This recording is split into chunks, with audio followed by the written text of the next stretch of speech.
We've never been here before. Where is this exactly? Huh? Look! That person over there! Why is she here? Paimon thought she'd be at Silvermoon Hall!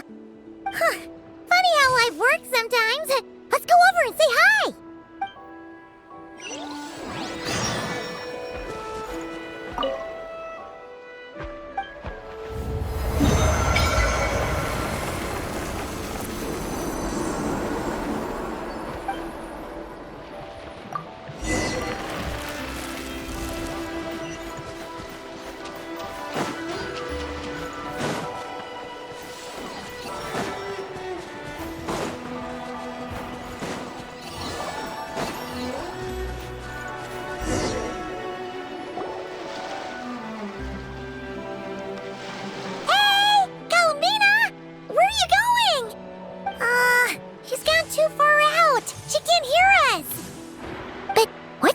Here. Does she have something to do? Yeah. Paimon doesn't think she'll run into any trouble, but better safe than sorry. Let's go.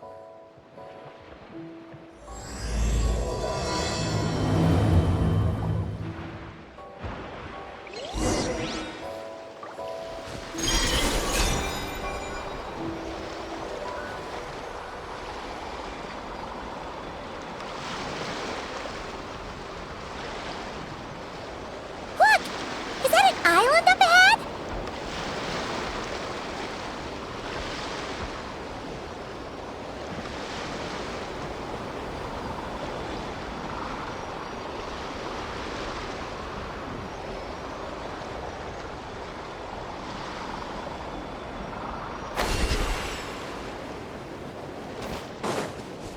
Huh, what do you know? There really is a little island here.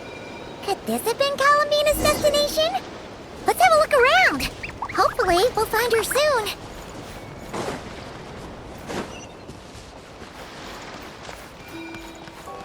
Where are those Kohenki going? Do you think they saw Bina? Come on, let's follow them.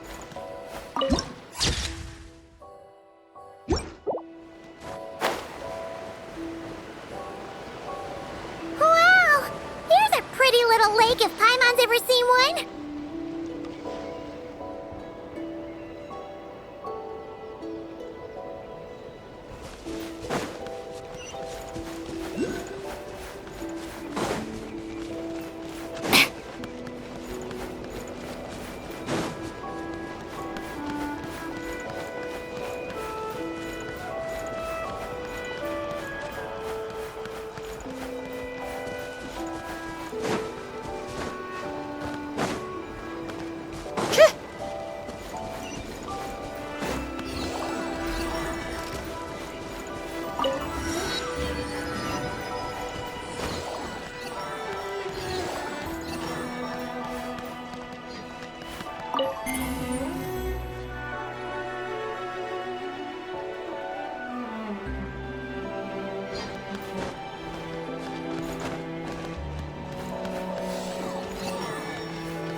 One of the dragon's secret source of automatons! Could this place have something to do with them? Let's test my hypothesis.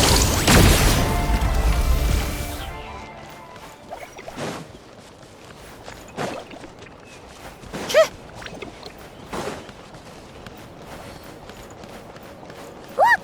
There's an entrance leading down here! Should we go down and check it out?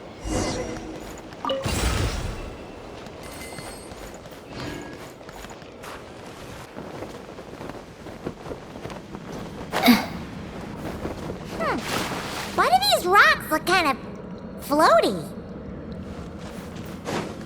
Whew. There's tons of broken machines in here, and none of them are ones we've ever seen before either.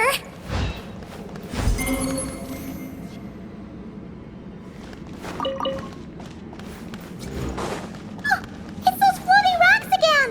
Do you think we can push them out of the way?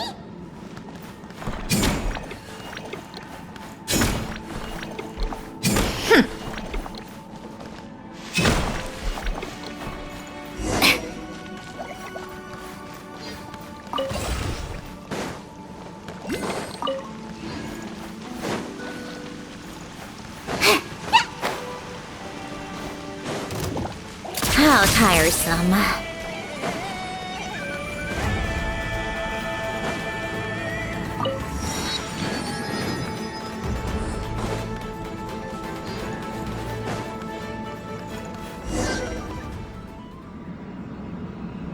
Oh, these look like ruins. Huh? What are those rings? Looks like they've fallen onto the ground or something. Is that so? In that case, could this glowing sign next to it be a manual, maybe? Let Paimon see. Alert! Alert! Oh! Darn it! Paimon triggered some kind of intruder alarm! Alert! Alert! Power transmission has ceased. Please head to the generator room to activate backup power. Oh, so it's just out of power! Ugh! Paimon almost jumped out of her skin! What? Come on! Paimon's way classier than that. You mean... Oh, right! If Columbina came here to do something, she'd totally need to turn on the power first. Haha! Genius! Alrighty then, let's go!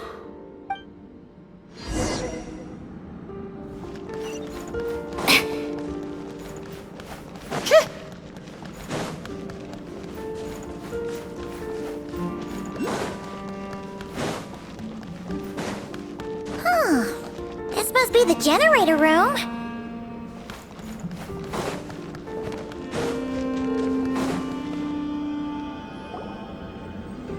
Huh. This thing doesn't really look very mechanical. But given where we found it, it must be the key to getting the power on somehow. But Paimon doesn't see how that's supposed to work. Yeah, and that's super weird. Do you think Columbina's already been here? Maybe she discovered that the power wouldn't start and went to look for a solution elsewhere? You know what? Let's give this thing a try anyway. Maybe we can find out what's going on.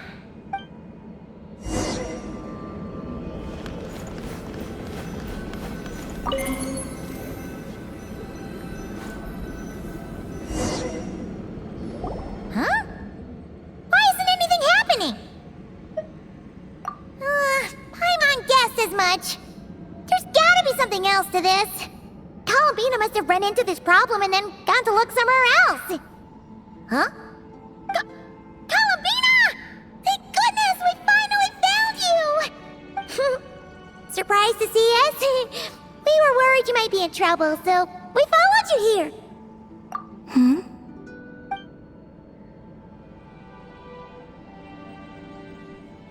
Huh?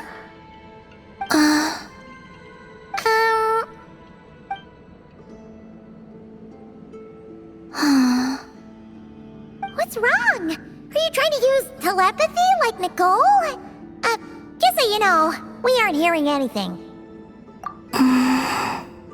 Okay, now you're starting to worry, Paimon. Is someone threatening you? If that's the case, just blink.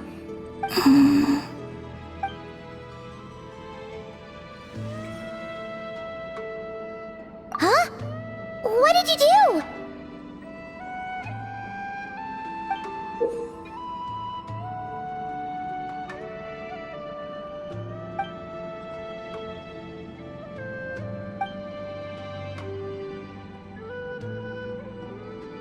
Do you want us to activate this? I'm not sure what's going on, but it looks like Columbina wants us to activate this device. We should give it another try. You can use the power Columbina just gave you to activate this thing, right?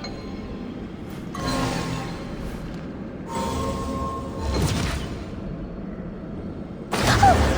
The device reacted this time! But these things on the ground, they're for transferring energy, right? We gotta figure out a way to get them flowing again.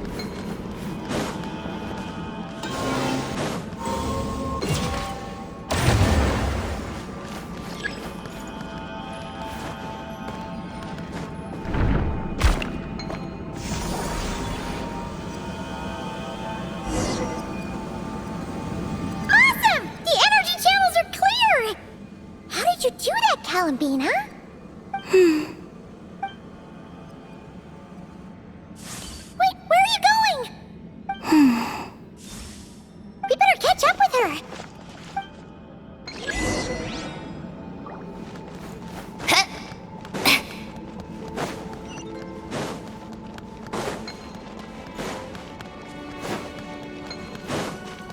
Oh, look! The 3 rings that fell to the ground! Wow! They look pretty fancy now, don't they? It's like going out for a bit and coming back to find your little house has suddenly turned into the Dawn Winery.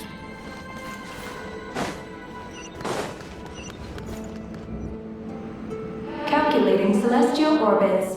Please select the trilane coordinates you wish to view. Trilone coordinates? Wait! So this device is used to work out where the moons are? Calculating celestial orbits. Please select the trilane coordinates you wish to view. Connection lost. Failed to locate target. Calculating celestial orbits. Please connecting. Target located. Whoa! It actually found the frost moon! But why would they need those coordinates anyways?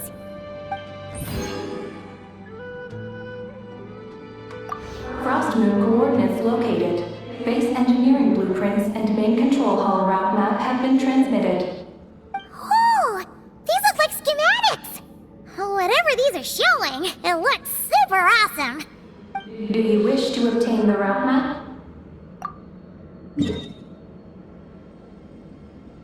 Please proceed to the main control hall for moon landing preparations. Moon landing preparations? Bina, is this place used for getting to the moon? But Bina has taken me to the frost moon before. Why would she need this device? And the power she just gave me is completely new. I've never seen her use it before.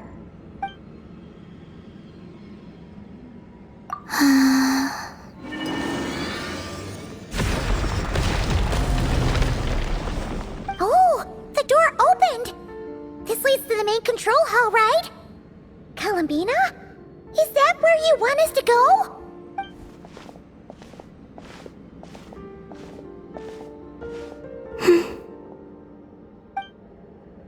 Bina, can you hold out your hand?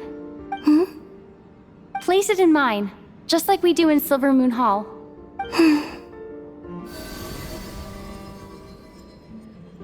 What's all this about? Ah! What's going on? Bina turned into a black Kalenki! That's not Bina.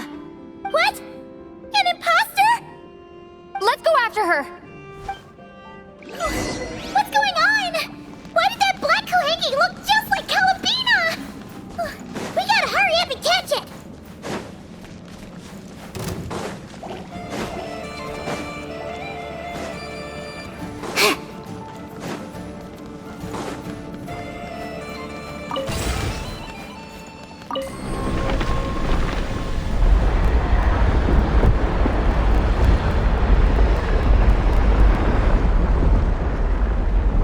What's that? Looks like something we saw in the blueprint just now. Look! There's the Kohenki over there! Seriously, what's the point in all these endless meetings?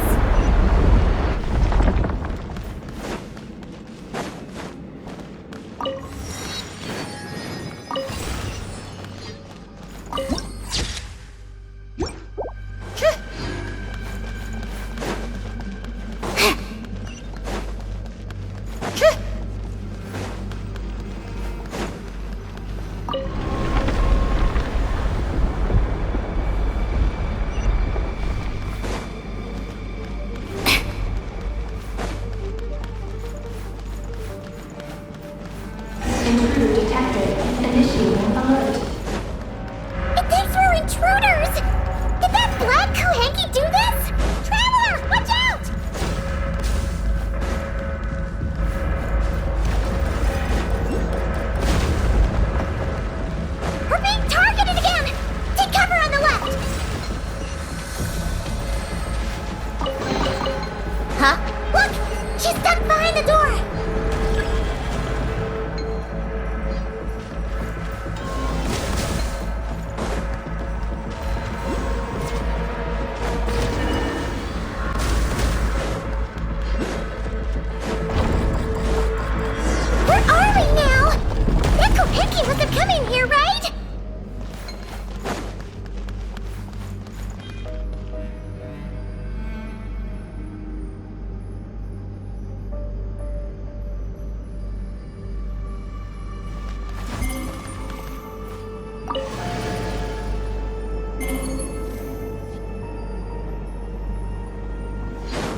Oh!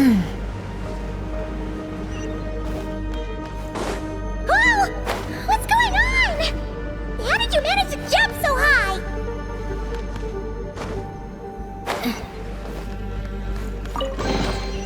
So, what's inside? Not that I care.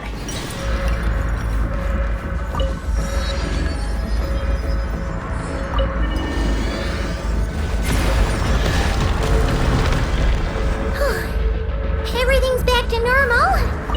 Was it simulating the moon's gravity just now? Looks like they really were preparing for a moon landing.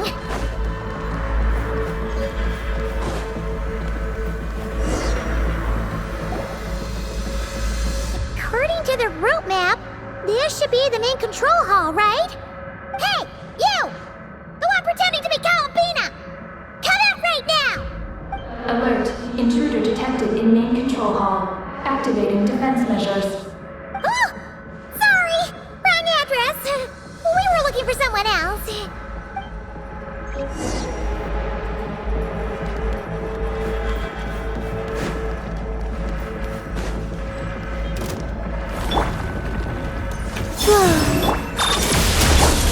Right now, right here, a sight to behold. Right now, right here, emerge. Come on, keep up! Take a break. Phew. It was no problem for you in the end. That should take care of things, right? Alert. Main control hall defender core destruction confirmed. Initiating self-destruct mode. All personnel, please evacuate immediately. Initiating countdown. Seriously? This base has gone crazy! It's trying to take us down with it! What should we do? What if some really important intel gets destroyed? Please verify orbital coordinates. Huh? What orbital coordinates? Ah! Our mystery Kuhenki's back! What are you doing? Will giving it the coordinates stop the base from self-destructing? What are the coordinates? Don't panic! Don't panic! Let Paimon think! Please verify orbital coordinates. Paimon remembers now! There were 3 symbols! The simplest looking one was first. The second symbol had a super complicated shape. And lastly... Paimon can't quite remember! But it was probably the same as the second one! Orbital coordinate verification successful. Engine ignition in progress. Please board the lunar spacecraft immediately. Did we make it? Why is the alarm still going off? Was it you talking just now? Hey! Were you about to say Bina?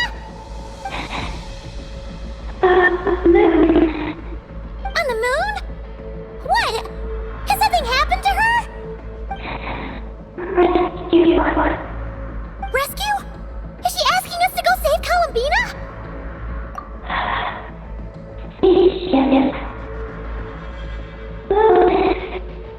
Take the spaceship? To the moon? Hey, explain yourself! Oh, what are we gonna do? It feels like this place is gonna blow up any second!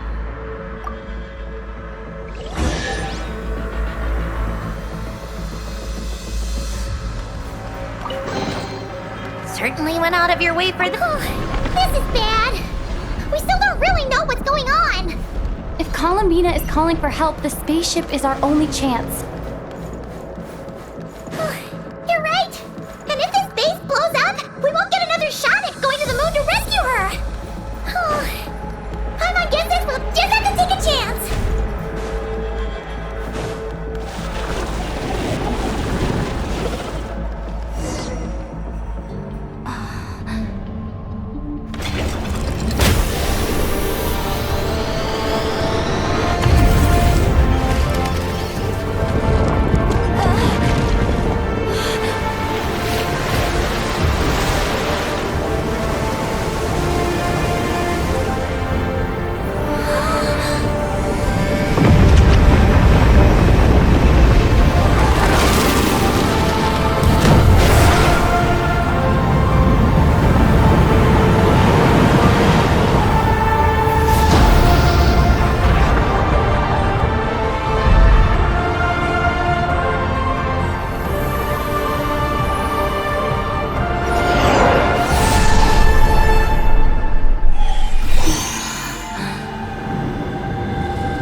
regular old vanilla adventure, but here we are, flying to the moon!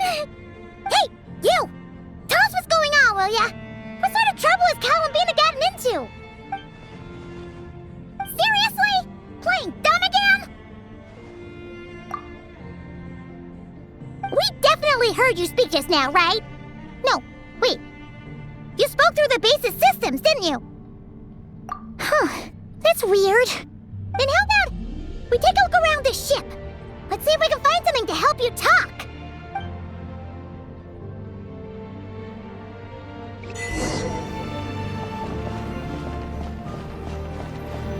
What's this? Let Paimon take a look. Looks pretty spacious. Oh, could this be some sort of escape pod?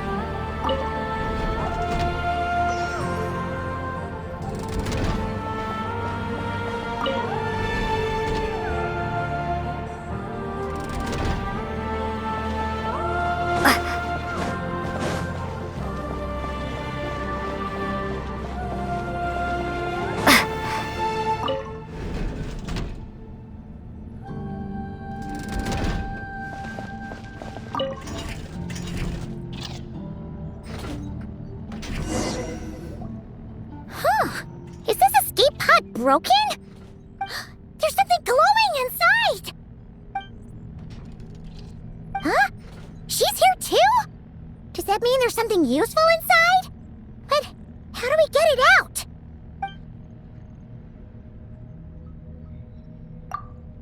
What is that?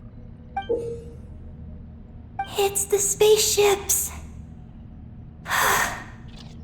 Archeoloon spectrometer. Whoa! Is that your voice? You can talk through this thing? Mm-hmm. Power of the ancient moons. Transmit messages. Huh? That sounds a lot like phlogiston. Could this be dragon technology? Not. Do you mean no? No. Not wrong. Why do you pant so much when you talk? No wonder we ran into their secret source automatons back there. But what does this all have to do with Bina? Why did you turn into her? Bina. Moon. Rescue. Did she run into trouble and send you to get help? Not wrong? Not right. Can you take it from the top and tell us the whole story? What exactly is going on? Bina rescued me on the moon. Huh? She rescued you? So, she hasn't sent us a plea for help? That's right. Then why did you tell us to get on this spaceship? I wanted to go back to the moon, not you. Oh no! In that case, what does that make us? No!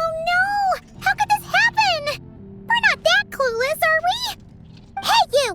You're leaving something out, aren't you? You said Bina rescued you. That means you were in danger! Not Not what this time? Not wrong? Not right? Not sure. Ugh, this is really starting to get on Paimon's nerves. I'm sorry. I'm not sure. When I woke up, I was very weak. I forgot many things. She took me to a place of healing. It was called Silver Moon Hall.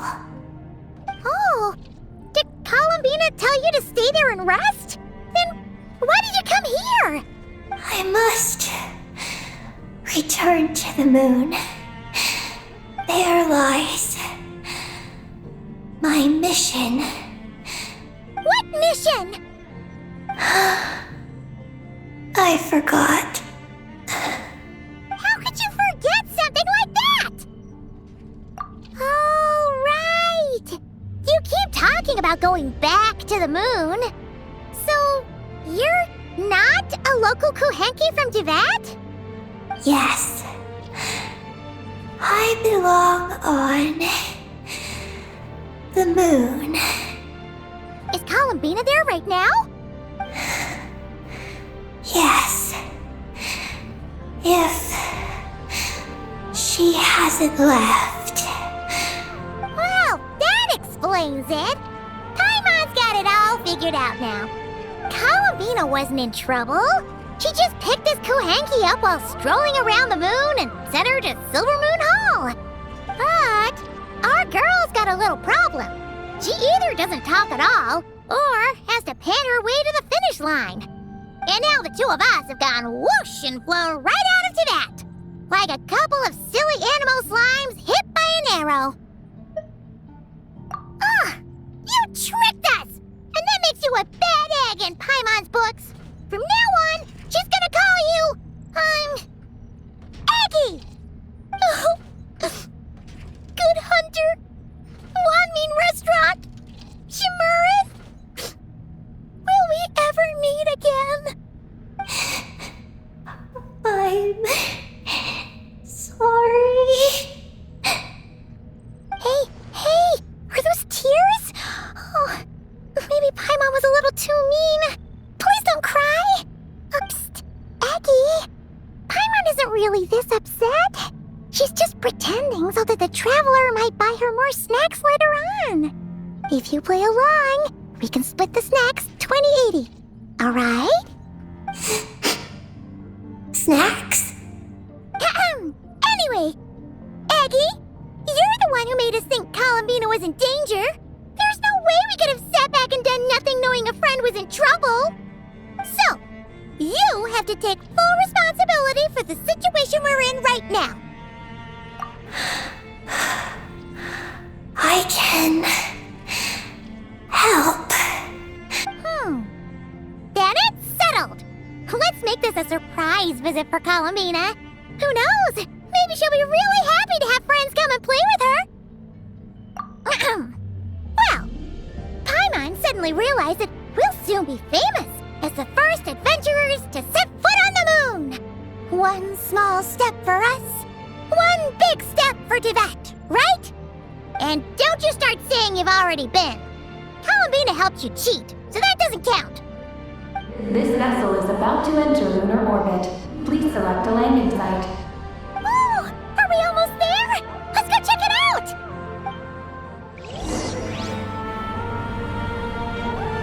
This vessel is about to enter lunar orbit. Please select a landing site. Oh, there are so many landing sites, but they all have super weird names. Which one should we pick? Connection failed. Please select another location.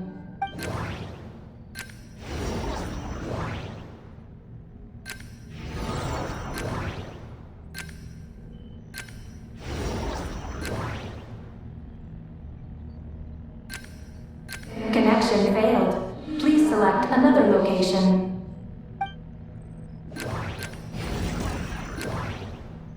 Connection established. Confirm landing thruster initiation.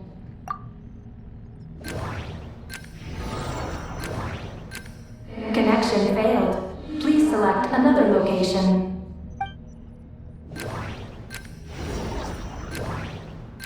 Connection established. Confirm landing thruster initiation. Oh, are we getting ready to land?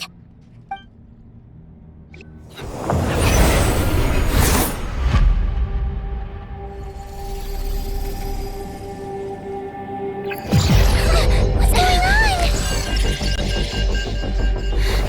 Quick to the escape pod!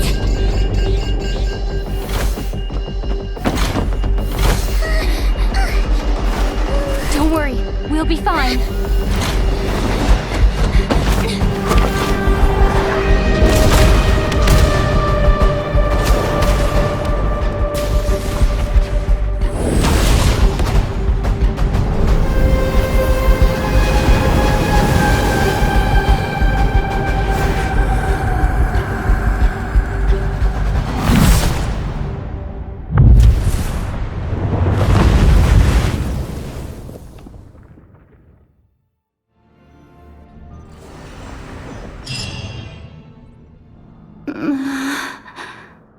What happened?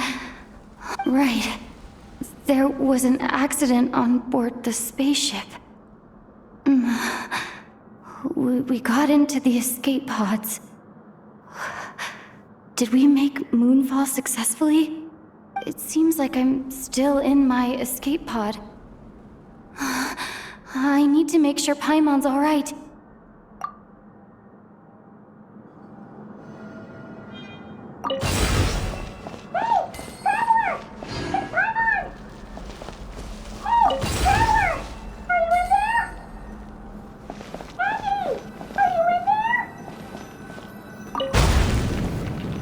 Looks like I'll have to find another way.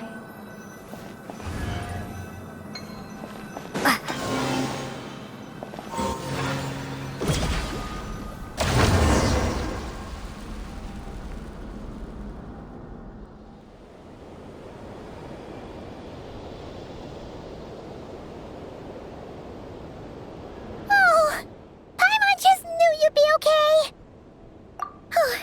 Not good at all. When Paimon came out of her escape pod, you two were gone. Paimon was scared half to death. It's all good now that she's found you, though. Now then, let Paimon give you a quick once-over. Are you hurt or anything? Well, that's a relief. Who could have imagined that ancient ship would run into problems?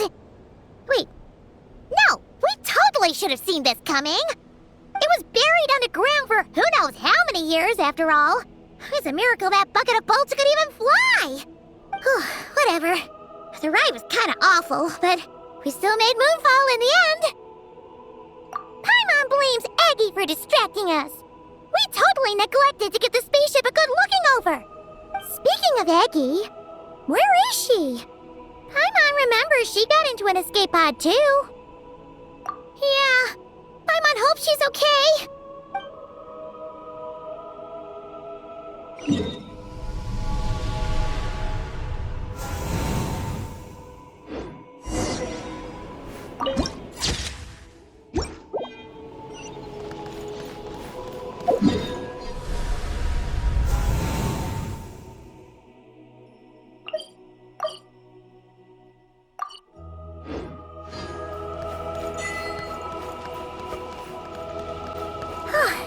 Now that we're finally here, Paimon feels so light! It's just like that simulation back at the base!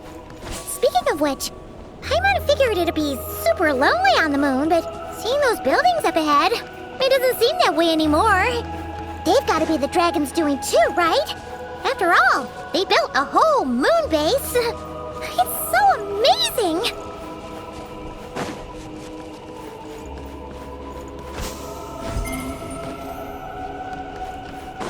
Looks like there's a big hole over there. You don't think Aggie's escape pod crashed underground, do you?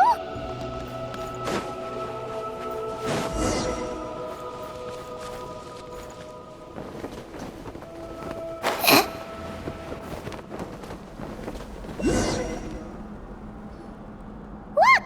There's an escape pod! This must be Aggie's one, right? But she doesn't seem to be in there. She must have made it out safely! Could she have escaped into this ruin-like place? We should go inside and look for her!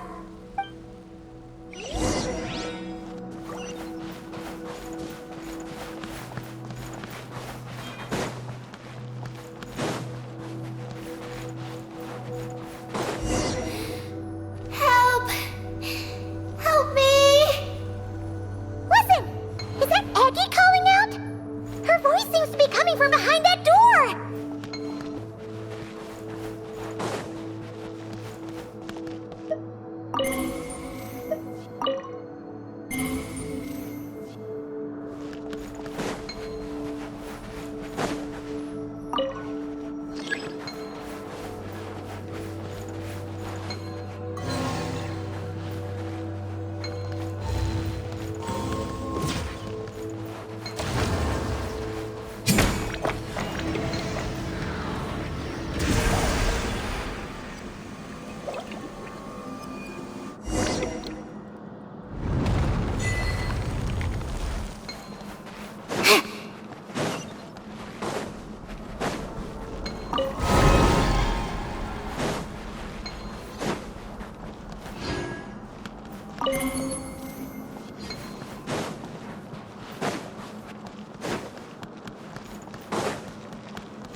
Huh?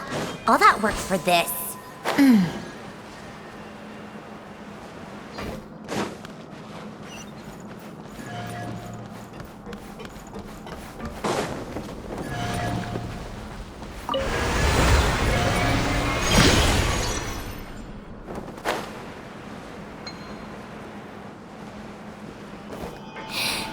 Let me go.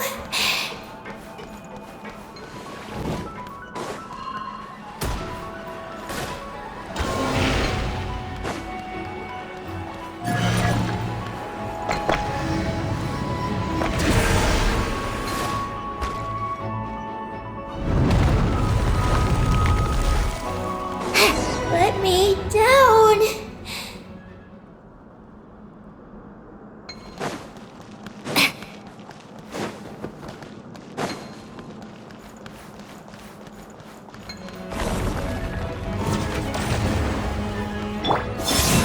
Installation chamber. Right here, right now.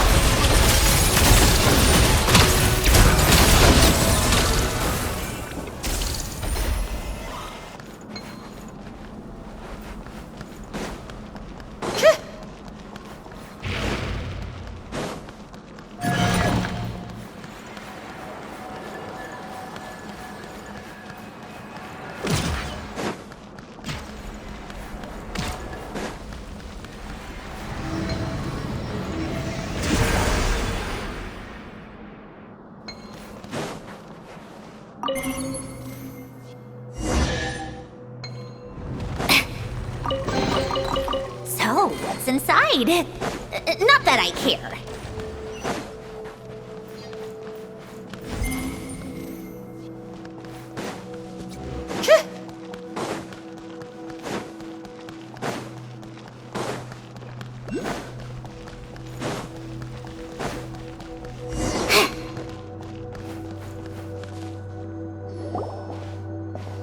Eddie! We're here to rescue you!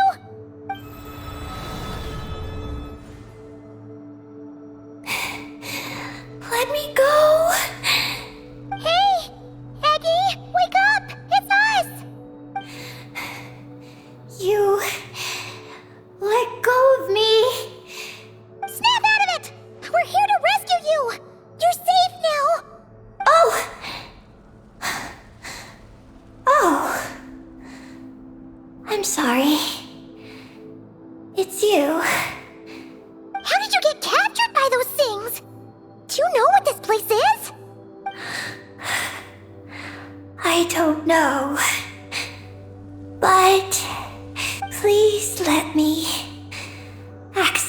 terminal. Terminal? What's that? It's at the entrance.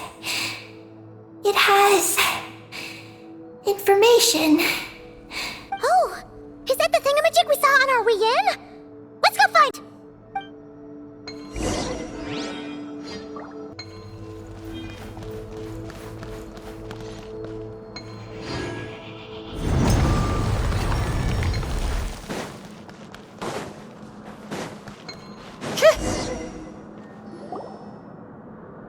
Is this the terminal you were talking about, Eggy?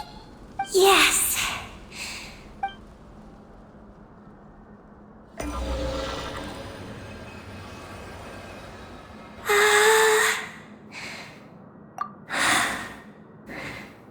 Nin. Sorry, what? My name. So, the terminal's got your name in it? And you're called Ninin? The moon's power can record information. It is stored in the terminal. Ah, so you can read the information in the terminal? Then, do you know what this place is? It's an energy generation station used to produce and store energy. So, those glowing orbs from earlier must have been some sort of energy, right? You must have been taken away to be used as an energy source because you have the same power. To power the Eye of Bellum. The Eye of Bellum? What's that? Sounds kind of familiar. Here are the engineering blueprints. Let me show you. The tall tower in the middle. That is the eye. Whoa, that's so cool! What about the three shorter towers? Are they energy generators? Yes. We're inside one of them right now. The work logs record that it is a lunar surface monitoring station, capable of monitoring the entire lunar surface. Monitor the lunar surface? That's amazing! Then, doesn't that mean it could help us search for Bina's whereabouts? I don't know. But it's possible. We've already activated this one. So, that means we still have to deal with the other two, right? No problem! We've done this kind of thing tons of times. Come on, Eggy, let's go! Not Eggy. I'm Ninin. You can be both. Just Ninin. Alright. So, you're Ninin, aka Eggy. Does that work? I'm just Ninin. Hey, meet Paimon in the middle here, would ya? Don't forget, you got us stranded in this wasteland where there's not a single restaurant in sight. Do you still want your snacks or not? Alright. I'm Ninin, aka Eggy. Oh, that's between Paimon and Ninin. Come on, we need to head to the other stations.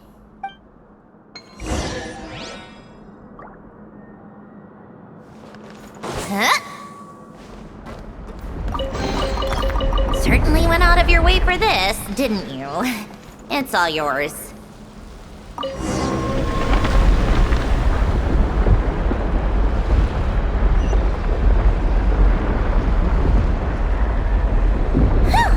Back on the surface! So, where are the other two energy generation stations?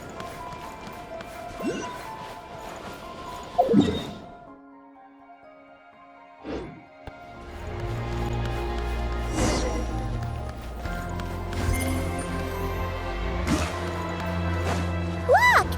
That's a terminal behind those monsters, isn't it?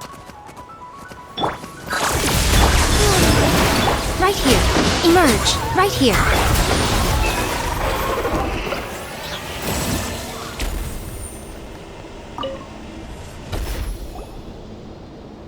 This terminal's been left out here all by itself. Poor thing.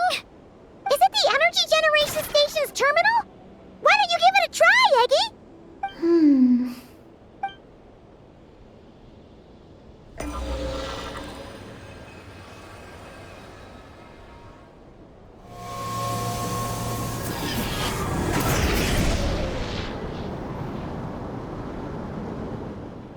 How's it looking? Any new intel? This is the energy generation station terminal, but I retrieved no new information. Even though we didn't find any new intel, we still managed to activate station number 2. Paimon would say that's a job well done. Wait. Signal locator malfunction detected. Energy cannot be transmitted to the eye of Imnibellum. Huh? What are we going to do?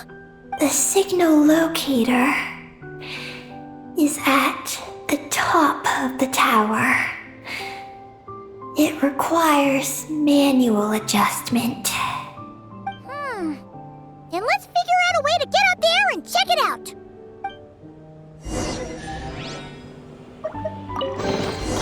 So, what's inside? Not that I care.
Easier than Paimon expected.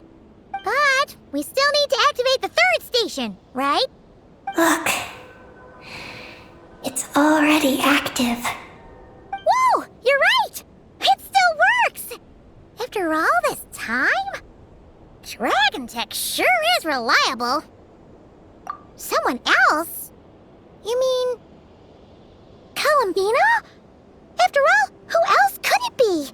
But why did she only activate one? You don't think she found out something was wrong? Are we gonna run into some sort of problem? Hey, Aggie! You're not misleading us again, are you? This one's coming out of your friendship level. I don't know what my mission is, but I'm sure it doesn't include raising anyone's friendship levels. Aggie, you've changed. Did all that info from the terminals go to your head? Traveler. More rational. Reliable. Good thinker. A superior partner. Unlike Paimon. Let's go, Traveler. I'll walk with you. Huh? Okay, that's it! Paimon's deducting another 10% from your share of the snacks!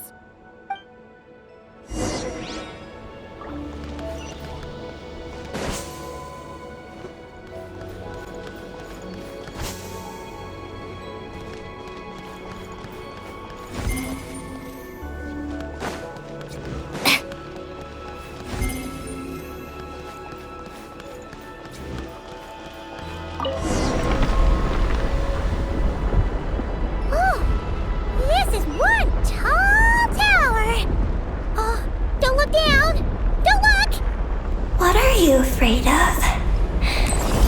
You can fly, can't you? Paimon's just worried about the traveler, that's all.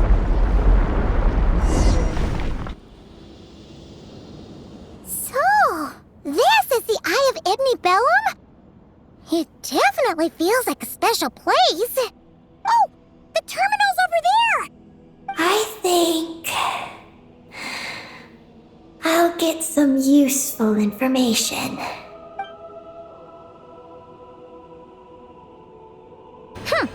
Let's hope it doesn't puff your head up even more.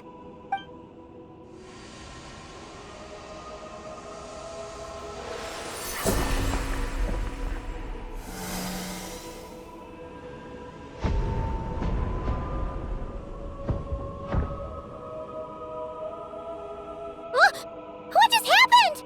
I activated the Eye of Ibni Bellum. Oh? Did it work? Can you find Columbina? In the facility known as Ungian Circle, the terminal has detected the appearance of an unknown individual lacking an identification code. Could that be Columbina? The system cannot confirm this person's identity. We can't be totally sure, but at least we have a lead for now. So, how are we gonna get there? Let me help. Look. We can use this to get across. Wow! What is this? It's the entrance to the high-speed transit lane. It runs on the ancient moon's power. Through it, you can reach the next stop from the Eye of Ibni Bellum. Ungian Circle. The terminal records state that many species of creatures live there. It is a home for living beings. So, there are all kinds of creatures living on the moon? That's incredible! Should we head out now? Please wait a moment. Something in the terminal is still responding to me. Peggy, what's wrong? There is a hidden module. Project Moongazer. It responded to me. The module records the origins of this tower. It starts with a dragon pioneer named Ibni Bellum.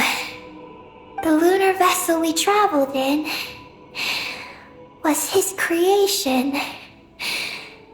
He was the one who led dragon researchers to the moon. Wow! That's amazing!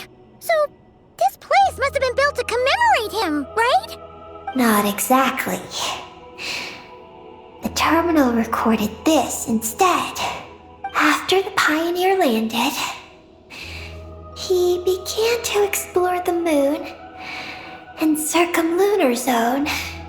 Then, one day, while in the circumlunar zone, he received a mysterious signal from deep space. A signal from deep space? What was it? The researchers couldn't decipher the signal's meaning, but the pioneer believed it was a message sent back by their king who had journeyed out into the sea of stars. And that king's name was Nibelung. The Dragon King? Did the signal really come from him? I don't know. Because the researchers could not enter deep space. So, they built this tower. This place. The Eye. It was originally a deep space signal transceiver station. built to recapture that signal. Many years went by. The pioneer passed away. But the signal never appeared again. His students gave up years later and turned to more practical pursuits. They renovated the eye into a lunar surface monitoring station to make it easier for them to conduct more practical lunar research. Oh, what a shame. Wow. Paimon feels like we just stumbled on something super important. No. These are just the log entries I read. The real project file is encrypted. I can't open it. Huh? Didn't you say it responded to you? Shouldn't you be able to, open it? My data matches it. But maybe because it isn't enough. Sorry. What do you mean by isn't enough? It's like how snacks and Paimon are a match. But 20% of the snacks won't be enough for Paimon to eat. Hey! You're the one who gets 20%! Paimon's getting 80!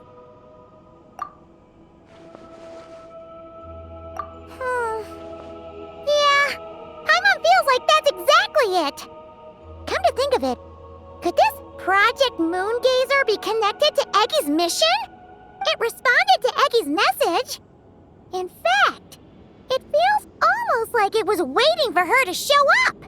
I don't know. But I want to open it. Then let us help you. If there's not enough information, then we just need to go find more terminals, right? Paimon noticed that with every terminal Eggy absorbs, she speaks a little more smoothly and gets a little more full of herself. Well, Paimon could certainly do without the attitude. If this is Eggy's mission, then Paimon's gonna help. Well, Eggy did help us look for Colin Bina, didn't she? Don't worry, Eggy.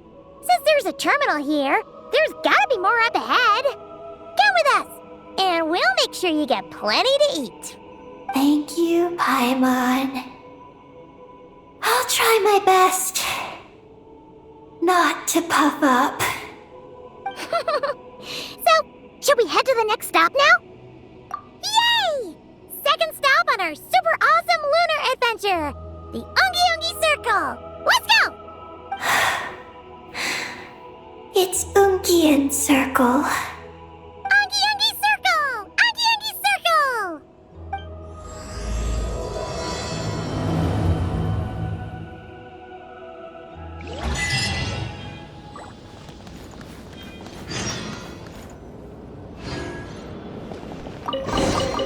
A reward on the road.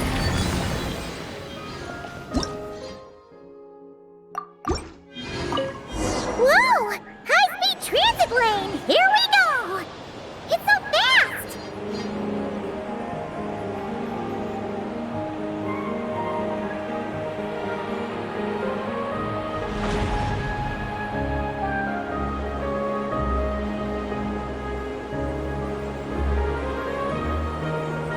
Huh?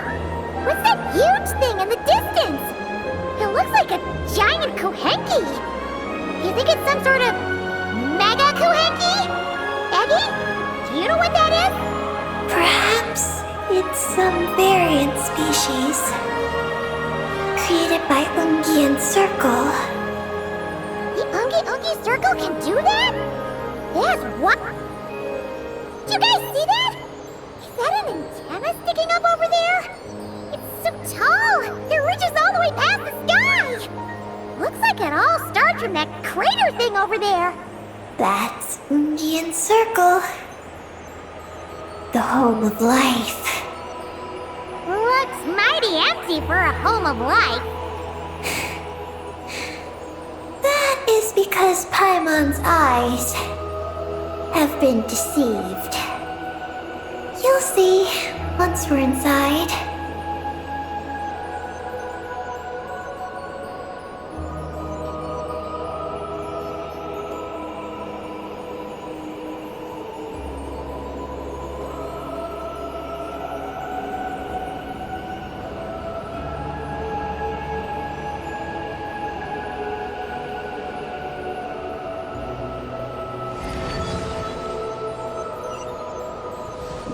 Is this our stop? The Yoongi Circle should be just up ahead, right? Looks like we'll have to walk the rest of the way ourselves.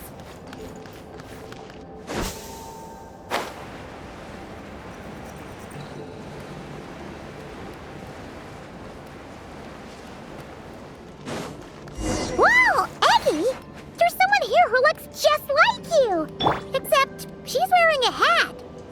You don't happen to know each other, do you? You know what? Let's go help her! Quick! Emerge, right here. What a joke!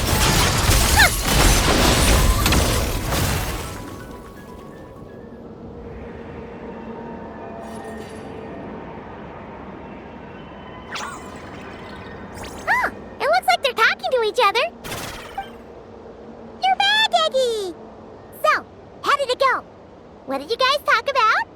she said she saw a girl who walks like she's floating. That must be Bina! When did this happen? It was a few days ago. That giant creature we just saw was beside her. The Mega Kuhenki? With Bina?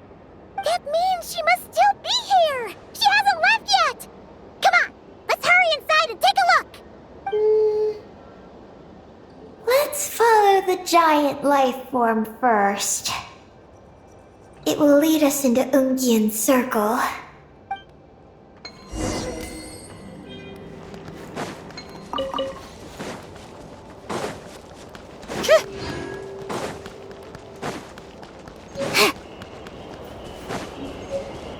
Oh, Paimon thinks she hears chirping. Could there be little birds inside?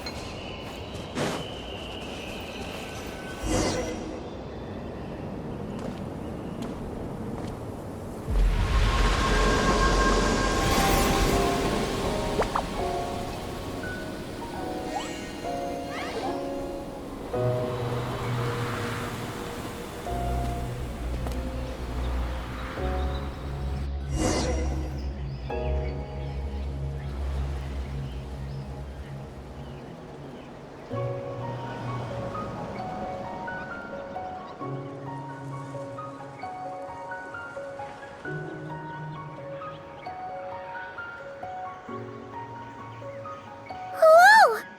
Paimon suddenly felt like a ton of bricks the moment she flew in here.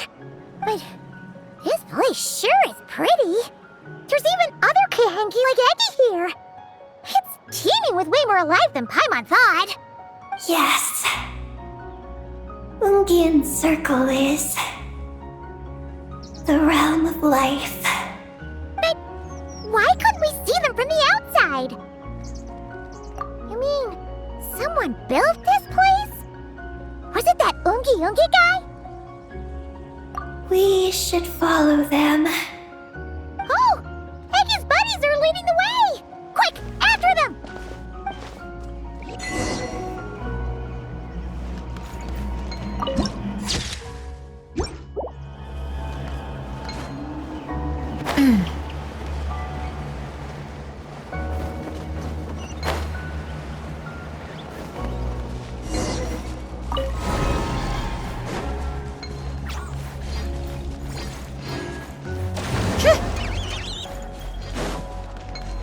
Look! The terminal's over there!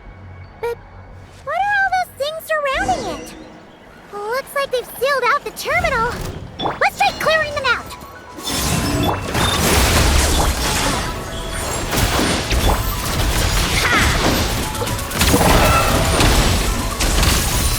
Take a break.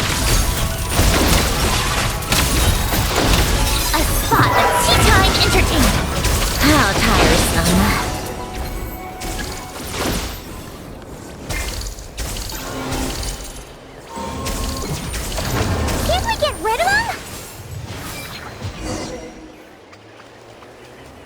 These are knotted moonlight vines. I've seen information about them in the terminals. I can show you how to clear them out.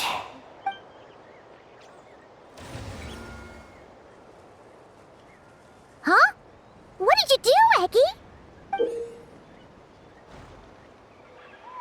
Let's try that again.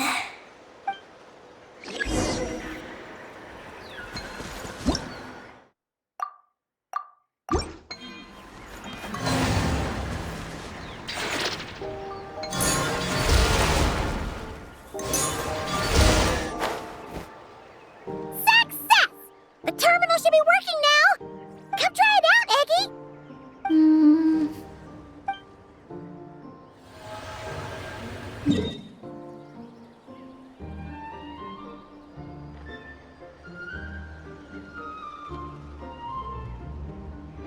I activated the terminal, but much of the data is missing. Huh? Did those vines from earlier break something? Knotted moonlight vines. They grow in places where the ancient moon's power has been thrown into turmoil. Perhaps that's why. There's a damaged engineering blueprint here. Oh! Oh! You can barely make it out now! So, any news about Columbina? The terminal shows that a young girl entered this place, accompanied by a giant flying creature. That matches what your buddy said! Look! There's that Mega Kohenki again! And it's flying up that big tree! Let's hope you're right! Come on! Next up, that tree!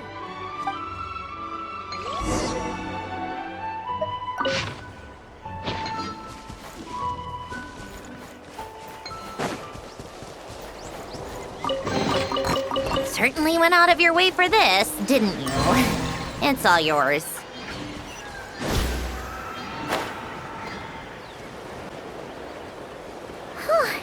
Now that we're looking at it up close, this tree's so big. It's more like a wall. But what's that? Look!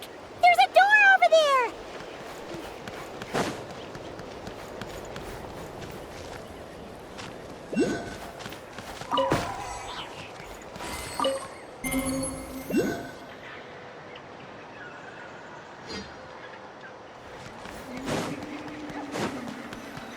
Oh, looks like the door won't open.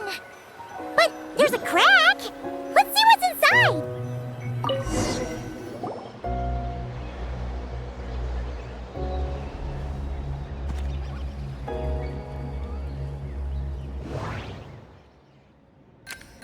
Oh, there's a door to the left of the pavilion. Seems like a back door. And where there's a back door, there's gotta be a path. Let's find it. Nothing interesting on the right. There's a little pavilion in the middle with these really tall struts on top. Could that be the antenna setup Paimon saw earlier?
an elevator.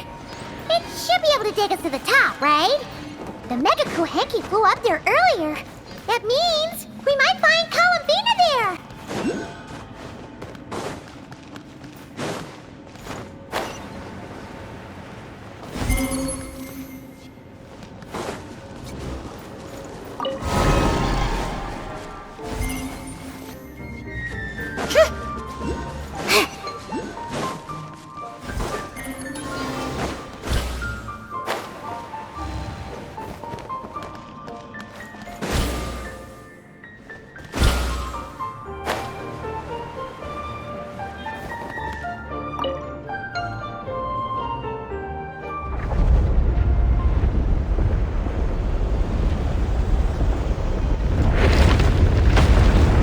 Insufficient energy detected. Sky mount startup failed. Please check the power system. Huh? Skynaut must mean this elevator, right? Looks like they're really struggling for energy up here on the moon. We need to find out where we can get some more. Look! Is that a path over there? Maybe we should check it out?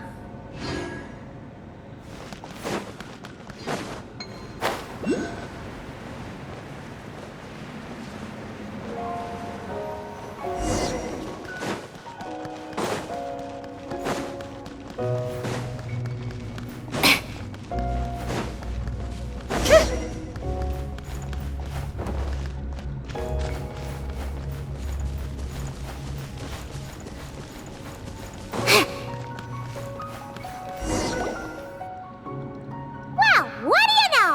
There's another terminal here. And there aren't any moonlight vines nearby either. Talk about a pleasant surprise. Aggie, come give this one a try. Let's see if it works. All right. Terminal activated. Reading relevant information.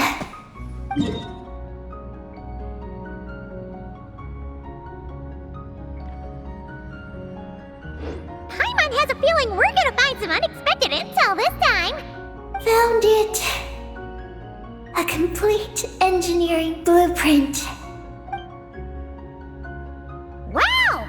This one looks fresh off the press. Let Paimon take a closer look. Huh.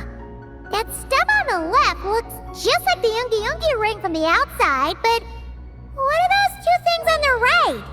The diagram in the bottom right.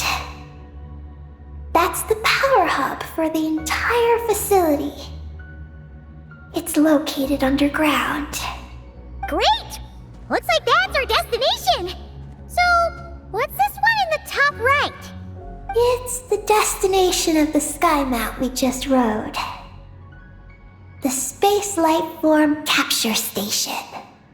Space Life Form Capture Station? Did Paimon hear that right? Overall, this complex is composed of the Ungian biosphere and the Space Life Form Capture Station. Its designer was named Ungian, a researcher in the field of life sciences. He believed that among the stars live many mysterious creatures we haven't discovered. Do those kinds of creatures really exist? Why did he want to capture them? Because he wanted to overturn Ibn Bellum's theory.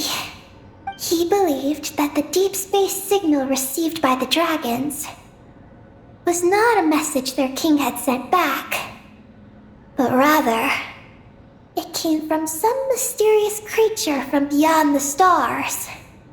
So, it all comes back to that signal. Yes. To that end, he built the capture station in the space above Ungian Circle. What a crazy idea! So, was it a success? I haven't found any relevant records. Makes sense. First off, though, we have to solve our power problem. The blueprints say the power system's underground. So, let's get moving!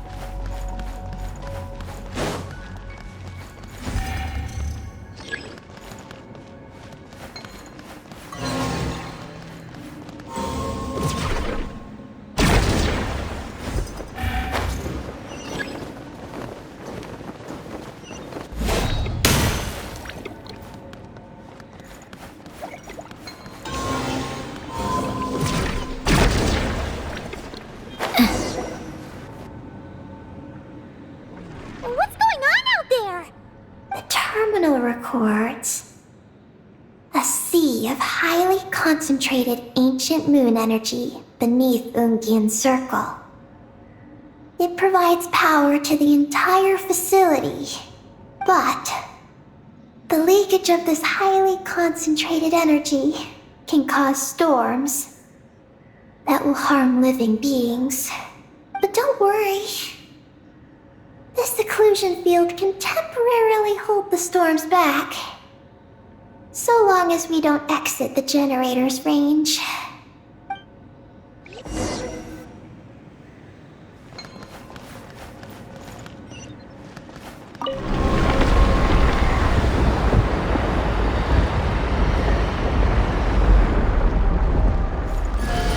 Huh?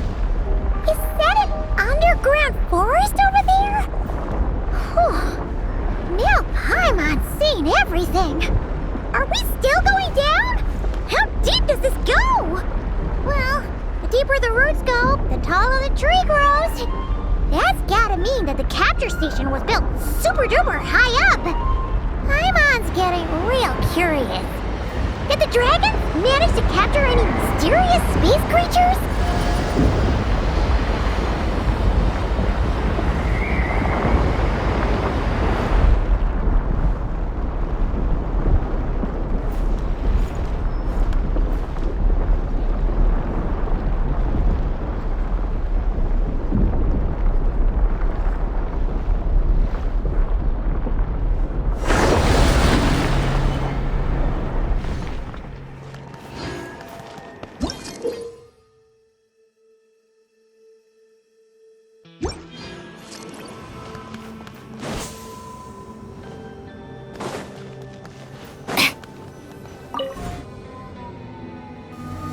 Turbine 1, auto-diagnostic.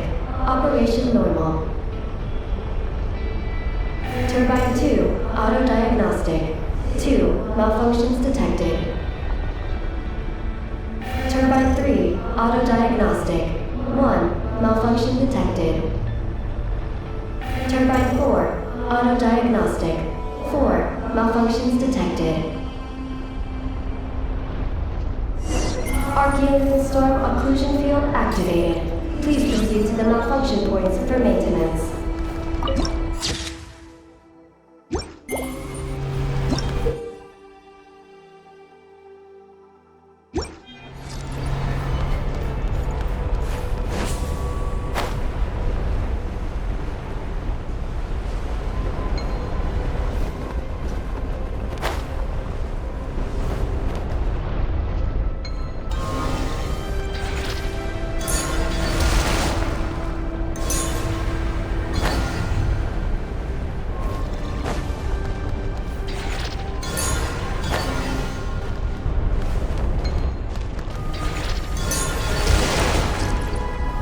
Turbine 2, repaired.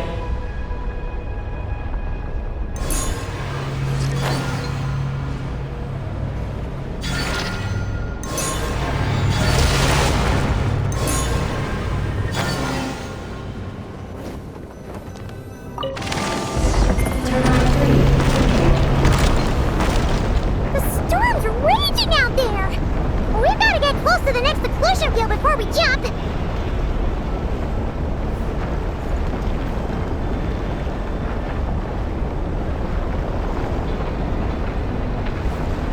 Now's our chance!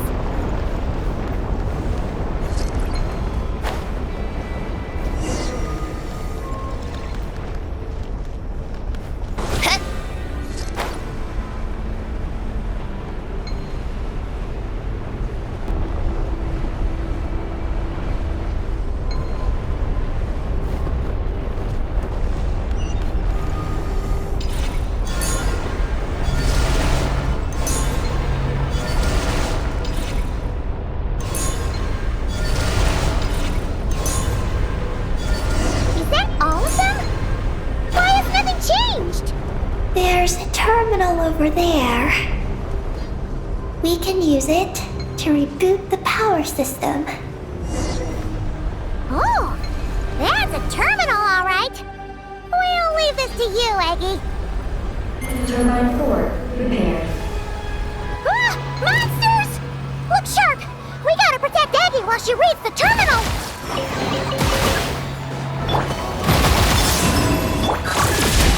Right here, right now, right here. Nothing lasts forever. Come on, keep up!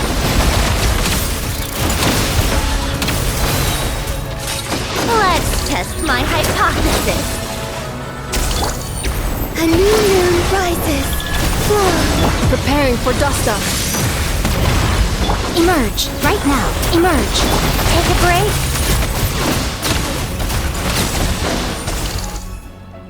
Aggie, the Traveler's beaten those monsters. How are things on your end? This is Project Moongazer. Huh? Is that recorded in this one, too? Nothing about the project. But there's a supplementary note. To my mentors, Yin and his beloved McGee's Getty. Your contributions to Project Moongazer shall not be forgotten. Sounds like something an academia student would write. To Mr. Alhaitham, thank you for your contributions to Paimon Studies. Or something like that. Paimon saw one on Alhaitham's desk. One of his students must have written it. That's all it says. There are no further records. Aw, Paimon was hoping for more than that. Oh well. What about the power system? It's fixed. I'm activating it now.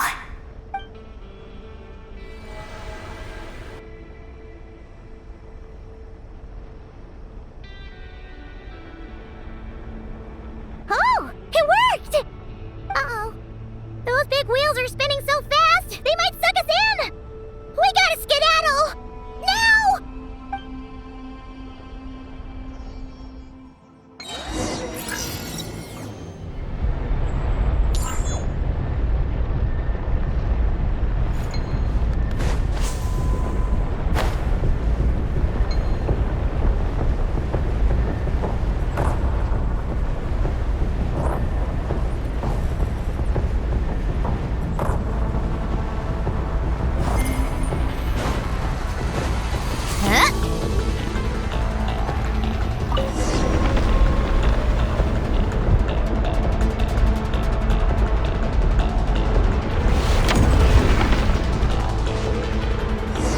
Malfunction detected. Please proceed to the emergency passage to exit the facility. Oh, come on! The elevator's broke. Are we really gonna go this way? Be careful! As long as we get to the top floor, we should be safe. Whoa! Big wheels sent those monsters flying! We should definitely make sure not to touch those.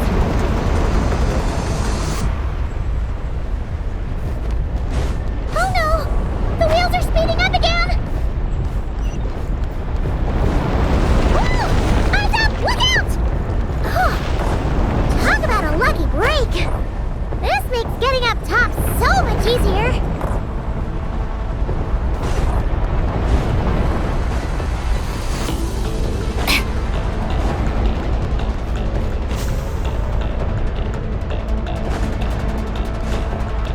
Oh, so many monsters! But never mind now. Those wheels are coming in hot!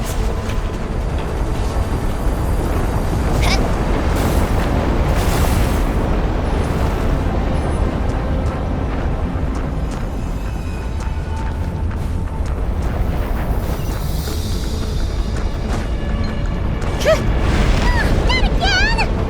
We gotta move fast! This place is falling apart!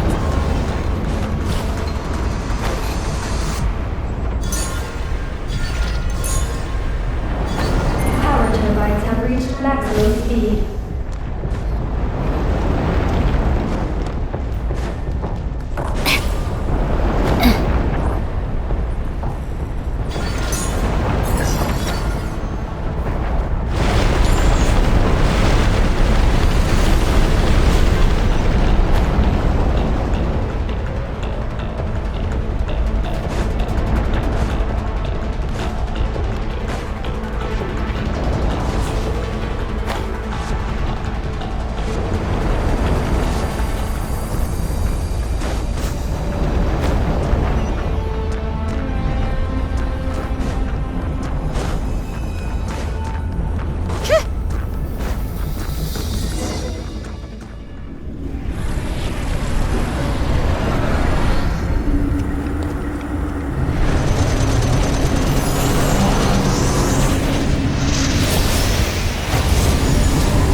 certainly went out of your way for this, didn't you?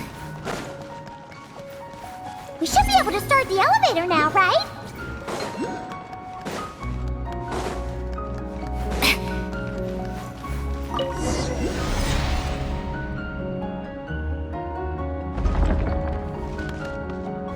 Okay, nice and steady. We shouldn't fall this time. Paimon's been wondering what this space lifeform capture station looks like, and if the dragon researchers ever caught any space creature. Speaking of which, Traveler, do you think the dragons would have mistaken you for a space creature and captured you for their research if you'd arrived back then? Never mind. Best not to dwell on such scary thoughts. Dragons don't eat humans. What's so scary about them? Aggie, are you going through a rebellious phase? You're talking back to grown-ups like a little bird who's learned to fly. You're not a grown-up. And I am not a little bird. Nor do I have wings to fly with. Hey! Keep that up, and Paimon's gonna confiscate all your snacks!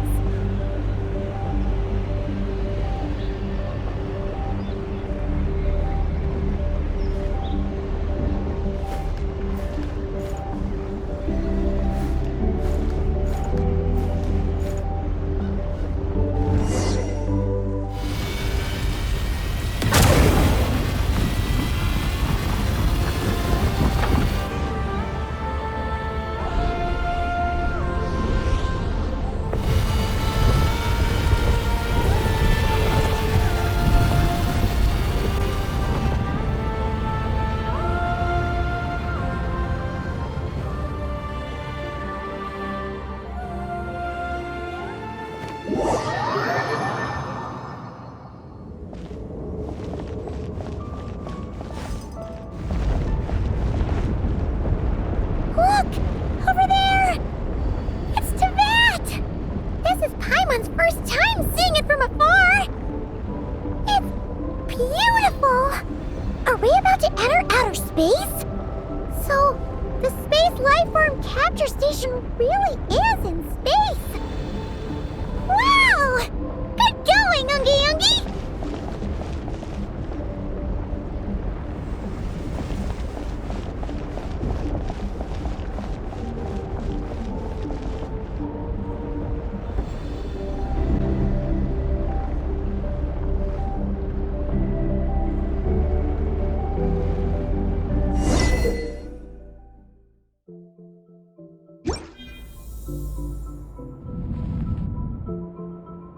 Oh, you're floating! Looks like we really did get sent into space! Let's search this place carefully first. Paimon just hopes we don't get jumped by any space life forms.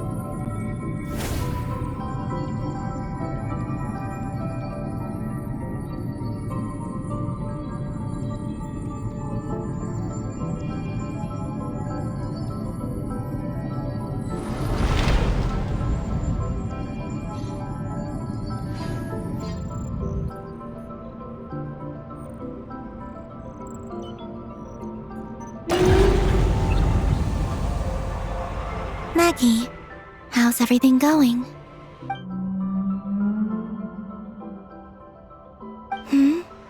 Ungi's left, you say? Then let's... one moment. We appear to have guests.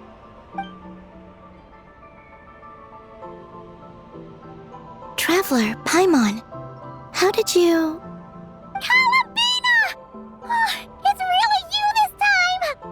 Finally! We found you!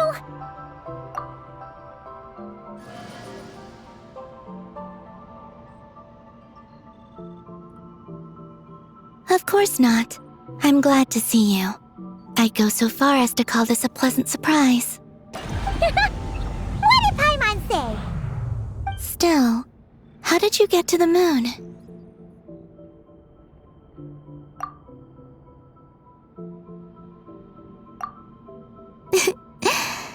I suppose that's the moon's gravity for you. It was even able to pull your journey into its orbit. Paimon wouldn't wouldn't have stumbled into this situation if it weren't for Eggy being so confusing. Eggy? Is that your name now? My name is Ninin. She's Ninin, aka Eggy. Please don't blame her, Paimon. I, too, am partly responsible for this. Oh, Paimon was just kidding. But why would you say that? What exactly happened between you two anyway? Let me see. After returning to the moon, I had an idea. I wanted to tidy this place up and then invite my friends to come visit. So, you were going to throw a moon party! Yes. So I spread my power throughout the moon, checking every corner to make sure it was safe. Soon, I discovered some things I did not understand. Ninin was one of them. I still don't know what she and her kind are. Eggy? Isn't she a Kuhenki? You know, just a slightly different color. Well, a completely different color, but that's no big deal, right? I'd say their origins are different. The ones we see in Tevat are born from my Kuvaki, but the power flowing through the bodies of the Kuhenki here comes from a moon of an earlier era. Beyond that, there are other things hidden within Ninin's body which have nothing to do with the moon. Nothing to do with the moon? No wonder you said she isn't a Kuhenki. Maybe this is what caused her kind to develop such unique behaviors. What kind of behaviors? I discovered Ninin in an underground forest. She was very weak and unconscious at the time. I tried to heal her with Kuvaki, but to little avail. After bringing her back to the surface, I found that she began subconsciously consuming her kin. Only then did she slowly awaken. Wait! She ate her own kind? Yes. Kuhenki would never do this. I believe only certain abyssal creatures would. But the power that flows through Ninin does not derive from the abyss. I consumed others of my kind? I don't remember. You weren't fully conscious at that time, and perhaps I should use the word merge. They gave themselves to help awaken you. Yes, that sounds less like a horror story. Well, Paimon's still a bit uneasy. Yes, I had my concerns as well, so I brought her back to Silvermoon Hall to keep her away from her kin for the time being. So, you did that to isolate her? But what about the regular Kuhenki? What if Eggy started absorbing them? Don't worry. That only happens between Ninin and her own kind. I lent her my power so the Frost Moon Scions wouldn't worry if they suddenly discovered a black Kuhenki, but couldn't find me. Though, I didn't expect you to come back here. I am sorry, but I must reclaim my mission. I don't know what your mission is, I'm afraid. But if the moon's gravity has brought you back here, perhaps I can help. You said that she can absorb the power of the ancient moon from the terminals in the ruins. That seems like a safe approach. Oh yeah! We ran into other Kuhenki like Eggy on our way here too, but we didn't see any of that eating her own kind stuff. Could it be because the power of the ancient moon in the terminal was enough to keep her full? That sounds likely. That said, Eggy couldn't absorb anything from the terminal at the entrance to Ungian Circle because it was being affected by the moon's power. Was that your doing, Columbina? No, that's due to the upheaval in the lunar sea. It kicked off an Archeoloon storm, which in turn spread highly concentrated ancient moon energy all the way here. As it happens, I'm on my way to take care of that. Otherwise, this power will cause harm to all living beings other than Kuhenki. That won't do. Paimon still wants to attend your moon party. Maggie. You mean the Mega Kuhenki we saw earlier? Mm-hmm. Her name's Maggie, and the Lunar Sea is her home. It's thanks to that high concentration of energy that she's taken her current form. She has a companion there as well, named Ungi. Oh, so there are 2 Mega Kuhenki? Yes, but Ungi's been very irritable lately. He got into a fight with Maggie, the aftershocks of which stirred up the Lunar Sea and caused the storm. Oh dear. Companions are supposed to get along, not fight. Take the Traveler and Paimon, for instance. We never fight about anything. I respect my elders. And you are great teachers. I've learned a lot from you about getting along with friends. In that case, leave this to us. We'll get those Mega Kuhenki to make up. That alone won't be enough, unfortunately. The Archeoloon storm has already formed, so I plan to extract the ancient moon's fount at the center of the Lunar Sea, which lies at the heart of the energy storm. Oh, and that will not only calm the storm, but also prevent further problems, even if they start fighting again? I believe so, yes. Alrighty then. When do we head out? The sooner we solve this problem, the sooner we can help Eggy. Paimon really wants to know what her mission is. I had been monitoring Ungi's movements before you arrived. If we want to avoid hurting him, it might be best if we wait for him to leave before retrieving the ancient moon's fount. Then, we can look to help him and Maggie mend fences. Maggie told me that she can't detect Ungi's energy fluctuations at the moment. That means he must have gone somewhere else. Huh? Wait! Aren't we wasting time dawdling around here then? Not to worry. We can still make it in time if we leave right away. Please, wait. I want to ask her a question. Maggie? Sure. But she might not be able to answer you very well. Maggie. Hello. My name is Ninin. Is yours McGee's Getty? Maggie's Getty? Wait a minute! Isn't that the name from the terminal just now? So, she turned into a Mega Kuhenki? What's going on? Then the second one, Ungi, could that be? I don't know what to make of this either. But that's most likely Ungin. What's wrong? You look shocked.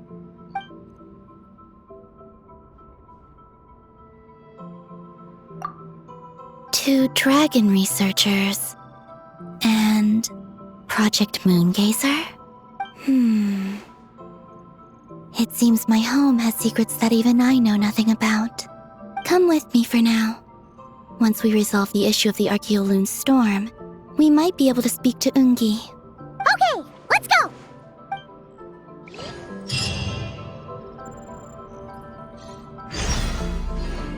Maggie, please show my friends the way.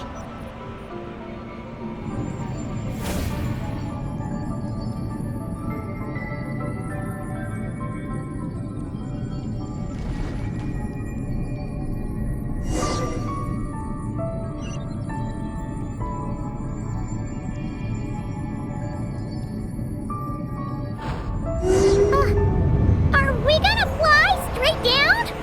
Don't worry. I'll keep you safe. Oh, here's a ton of wreckage outside the Space Lifeform Capture Station. Yes. This place seems to have suffered a serious collision. So we got rammed? Could it have been a creature from space? A ship is more likely, I think. I haven't looked too closely, but it's just over there. You should be able to see it soon. By the way, the terminal you're looking for isn't inside this capture station. It might have been knocked into space as well.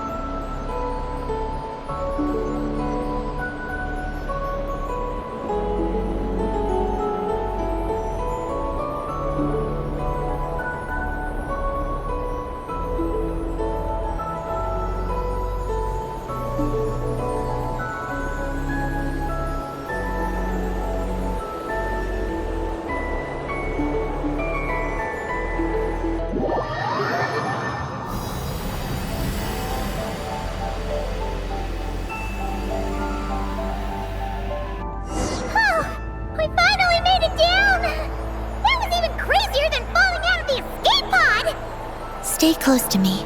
We're about to accelerate. Ah! Not again!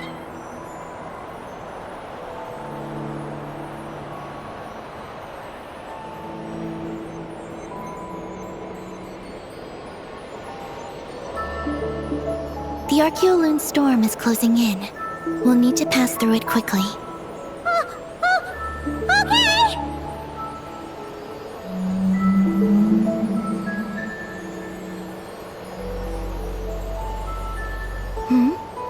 Maggie seems to have sensed Ungian's presence.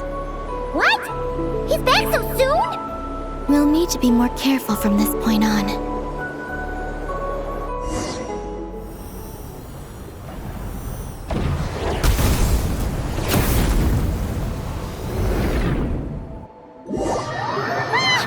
Are we under attack? Is Bina okay? Let's hurry over and help!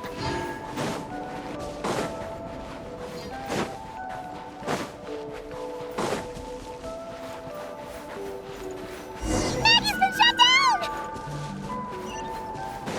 Those blue areas contain high concentrations of the ancient moon's power. It's best not to touch them.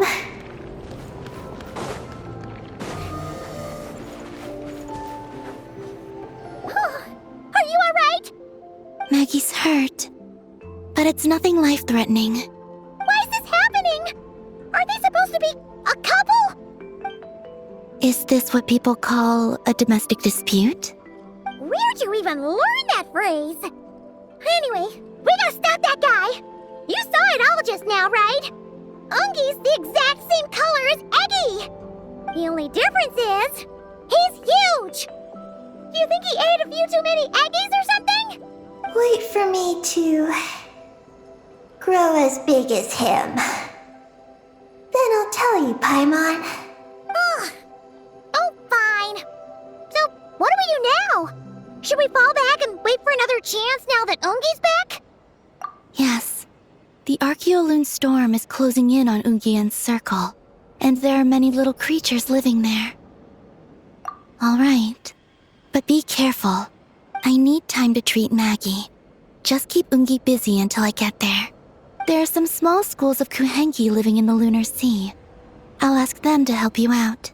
Okay, leave it to us! I'll help too.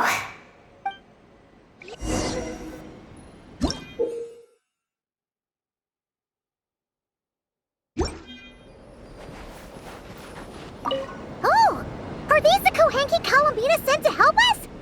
Looks like they're pointing the way! Let's follow their lead!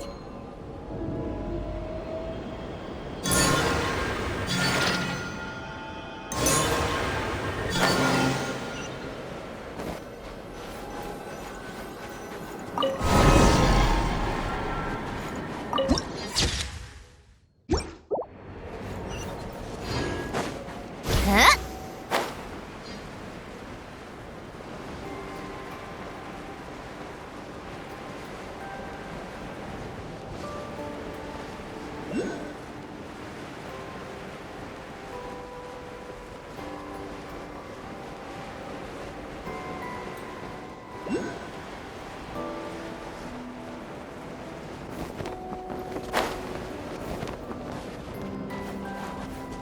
Why are they all crowding around here and not leaving? Their companions are trapped. We need to rescue them first.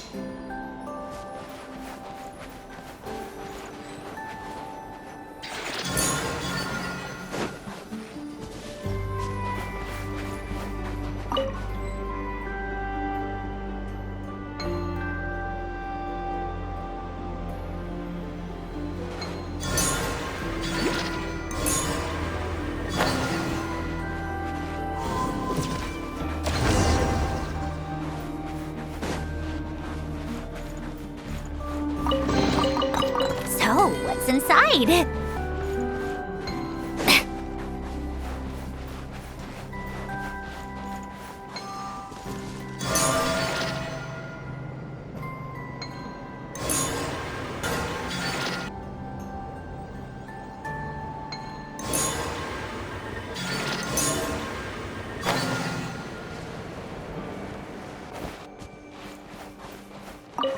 Do you think they could carry us across if they imitated those jellyfish? Wow! They pulled it off! They're awesome!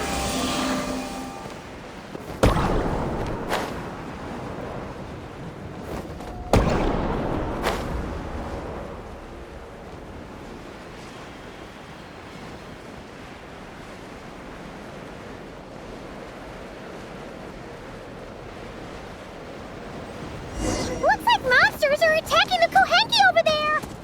Huh? Did those little guys turn into a shield to protect the other Kohenki? Converge! Ultimatum protocol. Right here. Emerge. Right here. A spot of tea time entertainment.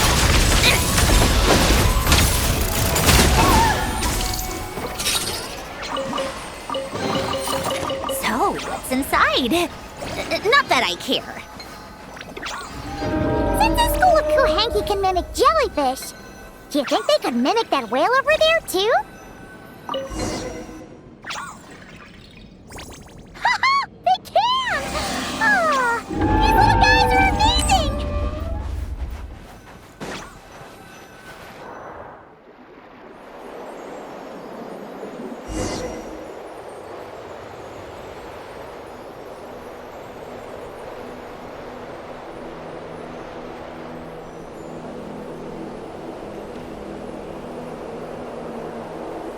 Watch out!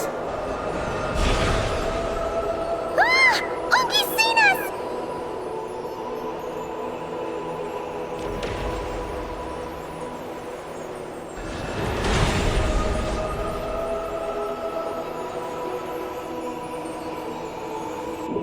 Oh, that was close. We did a great job completing our mission, though. We've got Unky's undivided attention. He's definitely tracking us down now, so we gotta be super careful moving forward.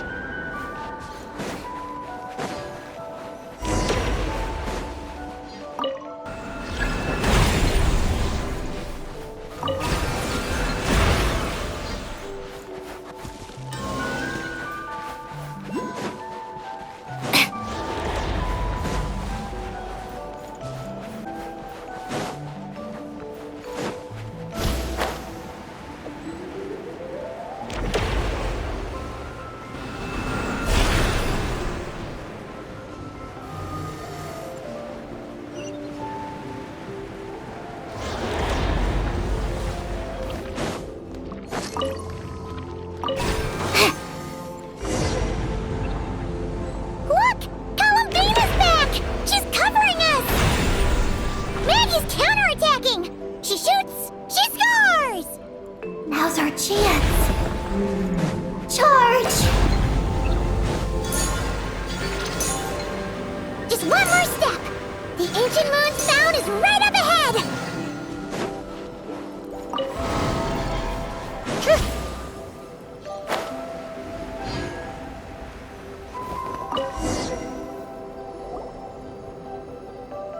We finally got our hands on the fount! That's mission accomplished, right? I sense there's information I need in here. So, you don't just absorb data from terminals? Because this looks like it formed naturally. No, it's artificial. I can feel it. Oh. Be careful then.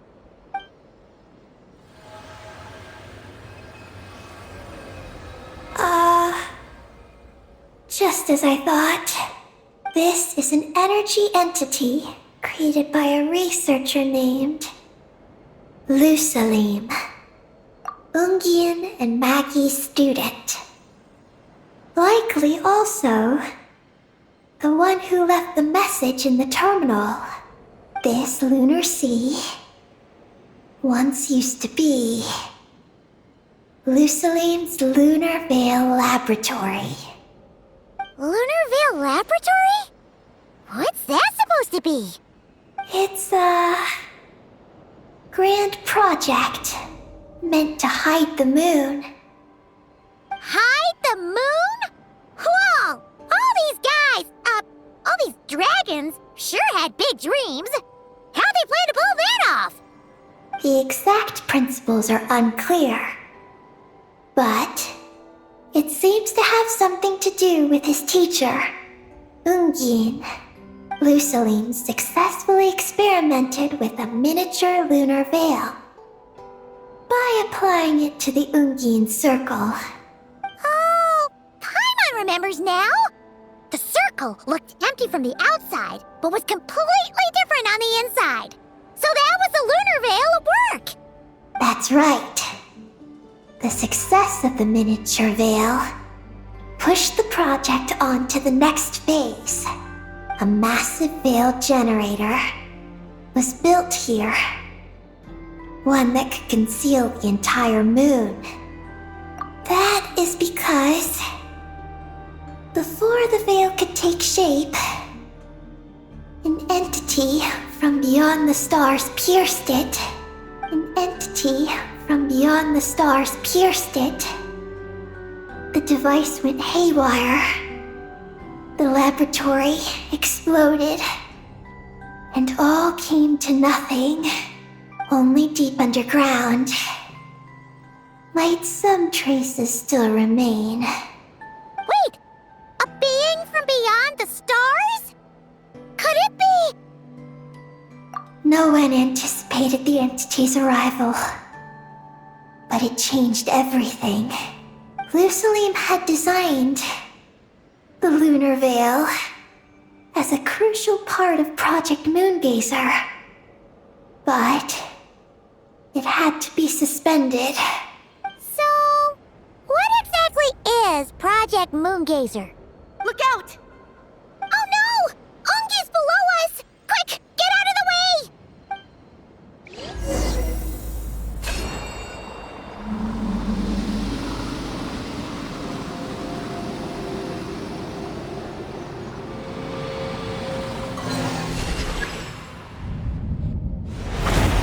It's Bina and Maggie! They're here to help!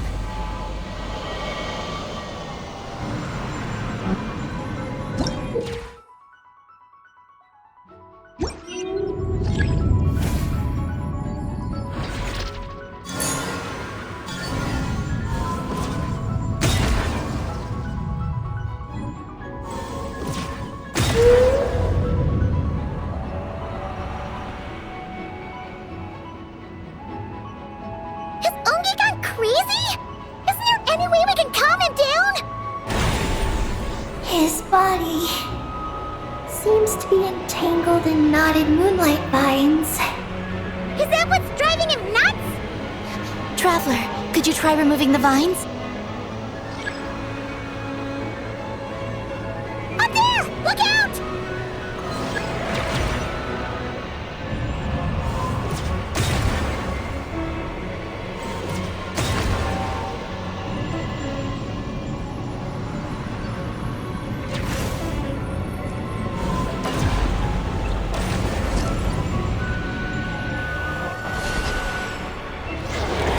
Looks like he's prepping a huge attack! We gotta stop him somehow!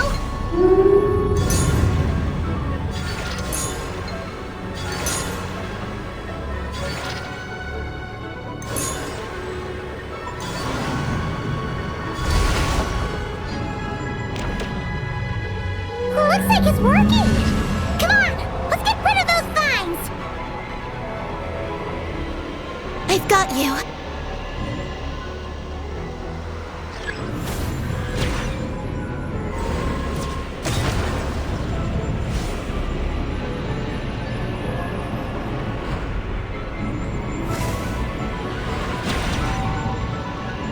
Hold on a little longer. Maggie's shaking him off.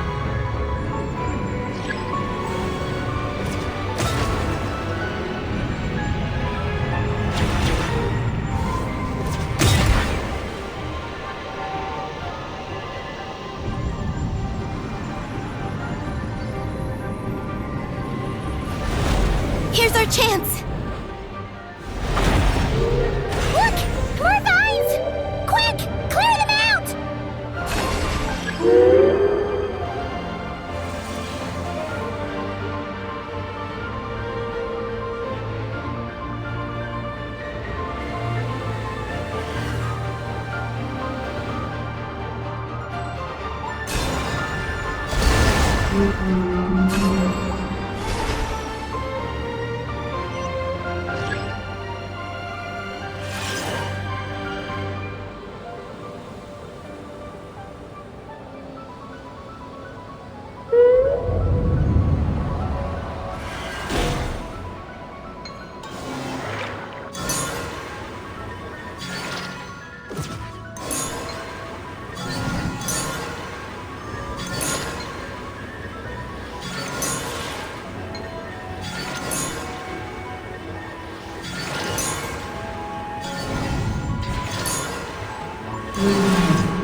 Look! Vines are sprouting from Ungi's head! Quick, we gotta remove them! Huh? Is Ungi running away?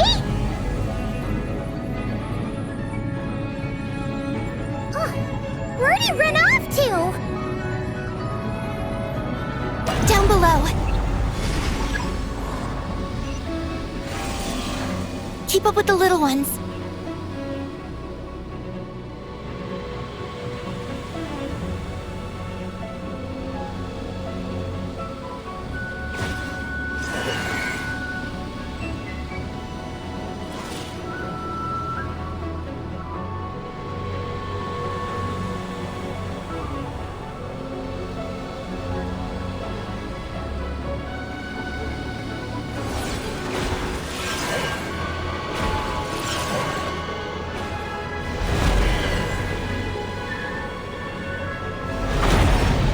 Here's our chance!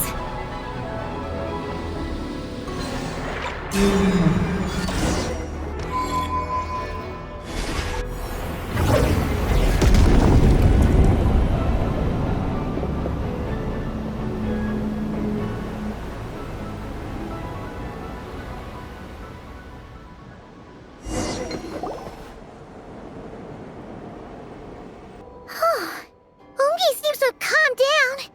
So, were those vines the real culprits all along? He's still in pain. I can tell. His mind's been thrown into chaos, and he can't communicate with me. It's because of the information inside him. I can feel it. He and I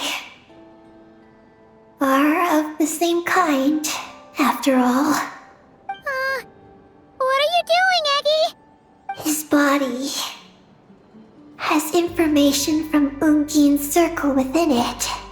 Do you remember how there were moonlight vines growing near that terminal?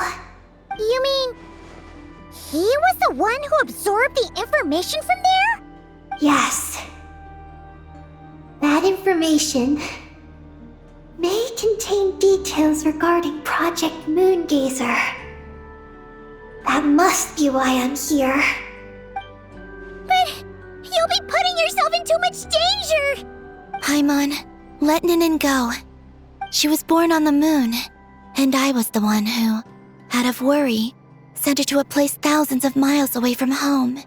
She did everything possible to return here with your help, back to her homeland, all for the sake of our mission. That determination, it's remarkable. I don't think she wants to be protected, even if it's out of goodwill. But Bina, Paimon's worried precisely because she's trying so hard. You know, even though she's hit her rebellious phase and hasn't shown Paimon any respect for a while now. And maturity is what follows that period of rebellion. Paimon, if you let me go, I'll respect you so much. Even the moon will seem less important by comparison. But this guy's huge! What if it swallows you? If that happens, then that must also be part of my mission. How stubborn can you get?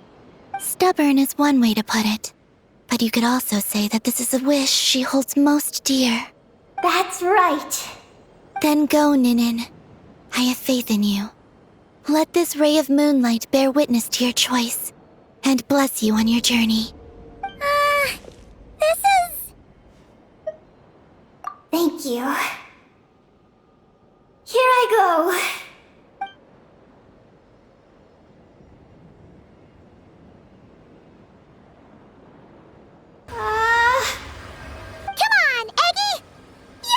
through your rebellious phase. Paimon knows it! I can do this.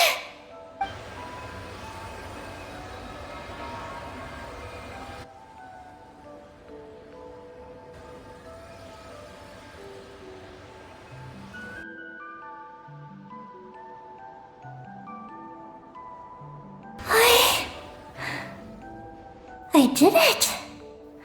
Looks like things aren't as bad as we feared. And thank goodness for that! Thank you. I've obtained some critical information. I know what transpired at Ungain's ring and the space lifeform capture station. Alright. What happened? I'm curious too. It all comes back to that mysterious signal from deep space. It finally appeared again. Many years after the Dragon Pioneer's passing. But, even so, the Moon Gazer Tower he designed, the Eye of Ibn Bellum, captured the coordinates of that second signal. Wait! He finally did it?! Awesome! So, where did the signal come from? From the depths of space. Far away from the moon. So far away that the spaceship could barely reach it. And even then, it would lack sufficient energy to return. But Ungian, the life scientist, chose to pilot a spaceship named Moongazer and set out for those coordinates nonetheless. Wait! Did he go cuckoo or something? Or was he not planning to come back? Perhaps it was enough for him that he'd be able to decipher the signal. And at that distance, he might have been able to transmit his discovery back. So, what happened? He disappeared into the sea of stars. And the dragons did not receive any messages from Moongazer thereafter. So, he failed. No. Years later, the Space Lifeform Capture Station was suddenly ramped by an unknown object.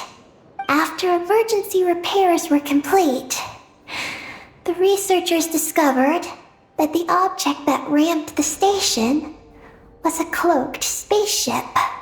Cloaked? Like, invisible?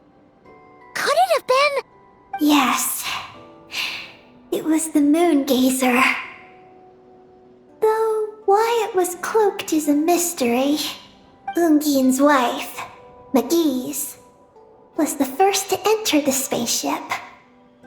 But she only found a round, black, spiky creature inside. Archeoloon spectrometers indicated that the creature matched Ungian's data signature. What happened? McGee's ran a series of tests, and thus discovered that her lover was fusing with some unknown creature. Oh, that's terrifying! Was it the mysterious space lifeform that had sent the signal? Did it eat Ungian? Could he still be saved? Unfortunately, the dragon researchers had never encountered such a situation before. At a loss, they could only watch helplessly as Ungian transformed into an entirely new life form. Then, Ungian awoke, and he passed a message to them. There is no information about this. Ah, seriously? There's still some missing intel? Hearing all this, Ungian had it super rough. He tried to capture an alien, but ended up getting caught himself! That's not the case. The ship's logs show that the creature emitting the signal didn't attack Ungian. Instead, he was the one who chose to fuse with it. In this way, the creature was able to overcome the language barrier and pass a message to the dragons. What a surprising turn of events. It seems that message may be the key to understanding Project Moongazer. I'm getting more curious about what it is by the moment. So, was Ungian still alive after all that? After delivering the message, Ungian began to die. But McGee's, being an expert in life sciences herself, used an experimental technique on him. One that could convert a life form into one composed of pure, ancient moon energy. Oh, that sounds a lot like the dragon's phlogistonization. So, did she succeed? To an extent. She saved his body and created Ungi, the first artificially birthed Kuhanki on the moon. But Ungian's consciousness was completely lost during this process. From then on, she devoted all her energy to researching this new life form, until her own lifespan came to an end. Then, she requested that her student, Lusalim, use the same technique on her, ultimately being converted into a new life form. Just as with Ungian, her consciousness was not preserved. So this is your story. If that's the case, I think that Lusaline may have been the one to inherit the message that the creature from space transmitted to the dragons. Did he also establish a research facility somewhere? That's most likely where we'll find the key to Project Moongazer. Oh? Did you discover something?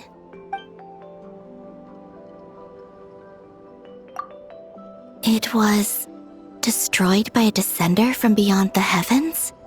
In that case, I fear the great ruler of the firmament is the likely culprit. A veil that could obscure the moon. That sounds very similar to the false sky. Yeah, like some sort of baby version. But his research institute has already been destroyed. He might have been lost in that explosion too. My guess is just the opposite. That Lusalim didn't perish, and that his research survived. Huh? Why do you say that? As you can see, apart from the Lunar Sea itself, none of the draconic facilities have been destroyed. Not the Eye of Ibni Bellum, not Ungian's Circle, not the Space Lifeform Capture Station. Their survival doesn't seem in line with the plan laid down by the one who changed the world. So, you're saying that Lusaline protected them somehow? Yes. He might have struck a bargain using the fruits of his research, and followed the ruler of the heavens thereafter. That makes sense. And if it's true, he might have continued Project Moongazer elsewhere. But where? I do know of one other place on the moon. If Project Moongazer was hidden anywhere, my guess is that would be it. However, Ninin, is there something you haven't told us? Huh? Among your kind, only you have a mission you seek to fulfill. Oh, that's true! Now you mention it, Peggy's buddies all seem super carefree. Don't worry. I won't force you to answer. I just want to know more about you. After all, out of all the terminals we've seen, not a single one seems to contain information about you.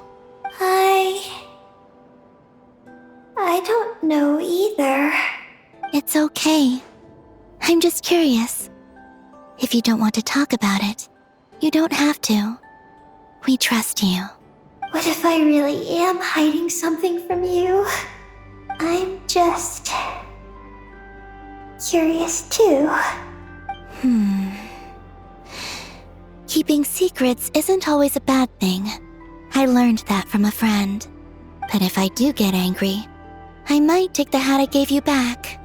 And Paimon will throw the snack she was saving for you into the Lunar Sea. I understand.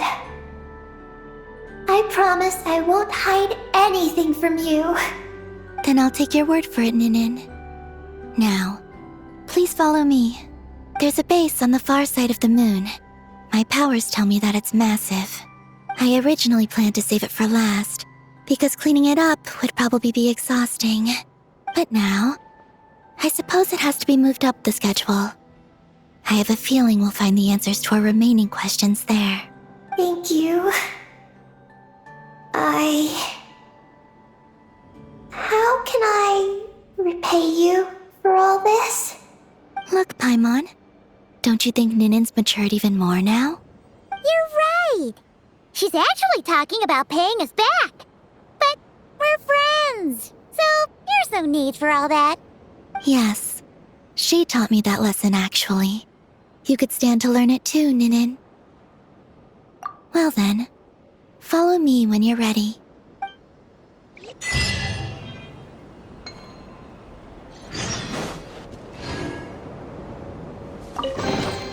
Is this an answer from this world?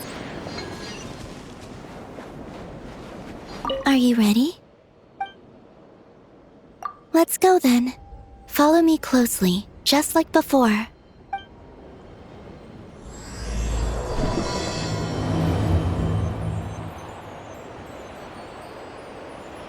So, how does your friendship work? We share tasty food with each other? Yes, and Paimon has wonderful taste in food, especially in snacks. We also often chat and play games together. You know, in Silvermoon Hall. I remember that place. It is beautiful. And there are other Kuhenki there. Though I neglected to make friends with them. That's because you had your mission on your mind and nothing else. It's okay, though. We'll just get Cal and Bina to introduce you once we're done. I can do that. When the time comes, can we play some crazy party games? We won't be bothering anyone out there anyway. A party on the moon wouldn't disturb anyone either. Oh, right! And a moon party sounds way more exciting. Sounds like fun.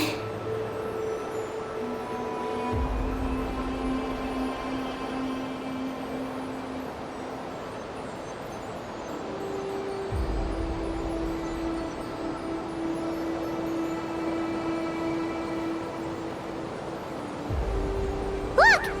Looks like there's something up ahead! We're almost there.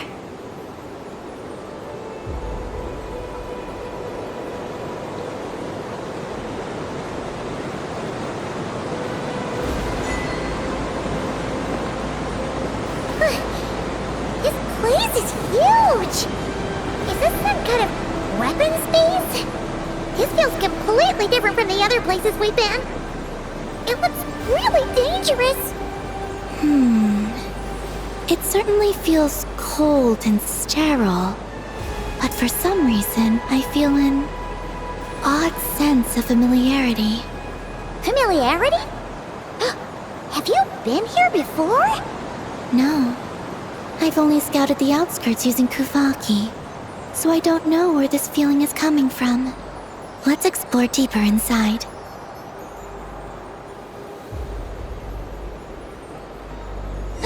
Something's coming! We gotta scoot!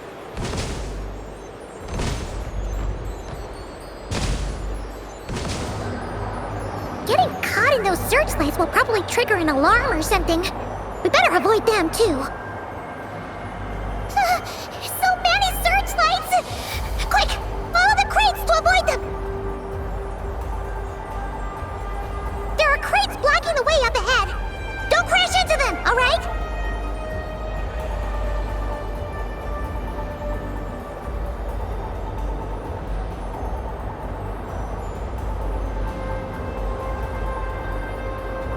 There are too many searchlights up ahead. Let's find another way around.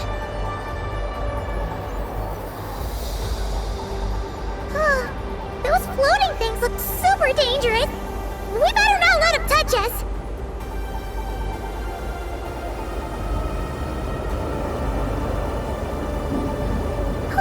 And another searchlight! Good thing there are more crates here, too. Quick, let's follow them!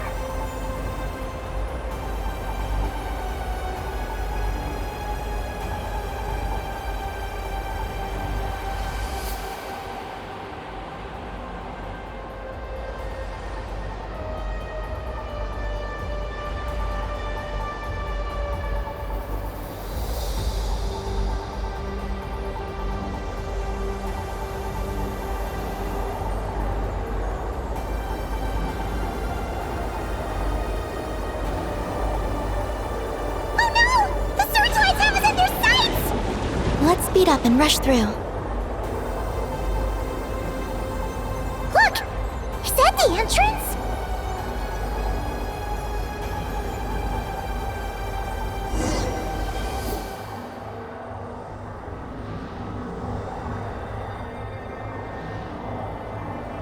Looks like we can head deeper into the base from here. Who would have thought this base would still be operational? This is crazy. In that case, let's not disturb the fruits of their labor. What are you talking about? Paimon thought we could turn this place upside down now that you're here. Aren't you afraid that things might turn out like when we came to the moon? We almost didn't make it onto the spaceship. Paimon completely forgot about that. Ugh. Seriously, why would a base even have a self-destruct system anyway? Guess we'll have to keep a low profile, just like old times. Yes. To be honest, I'd like to know what's inside too. And sneaking into my own home is quite novel. Also, now we're here. That strange sense of familiarity is only growing stronger.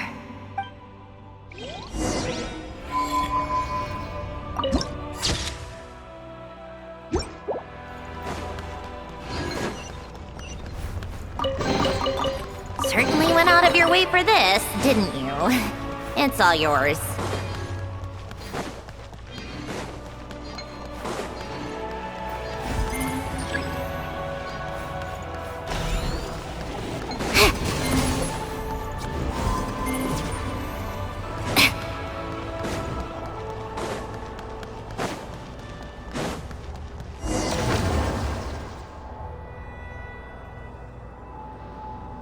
Great! Here's another terminal! Your time to shine, Eggy! Terminal activated. Requesting base data. Base data acquired.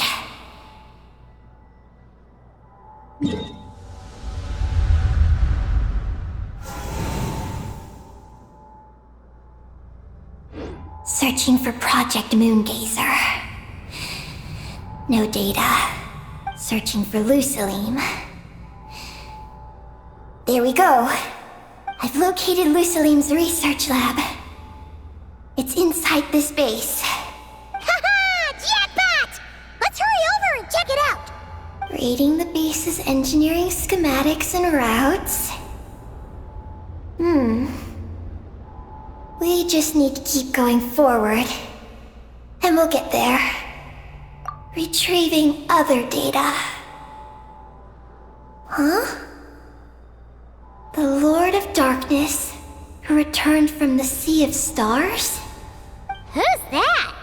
The data indicates that the existence of this base stems from the will of this Lord of Darkness. Its construction also dates to a much later time than any of the other facilities we visited. Its bottommost levels lead to the moon's core, into which a fissure has been carved. An endless stream of ancient moon energy surges from the fissure. It's what powers the space. Its purpose was to turn the moon into a space-based weapon. Space-based weapon? Wait, is this Lord of Darkness? So the Dragon King returned? Wow, we must be pretty special to have stumbled into a place like this! First, the Heavenly Principles arrived, then the Dragon King, and now us! In that case, we're gonna have to be really careful how we proceed. If something goes wrong, Colomina, you gotta protect us, okay? Huh? Hang on. Where's Colomina? She's gone! Paimon didn't even notice her leaving! Eggy, did you see where Colomina went? No.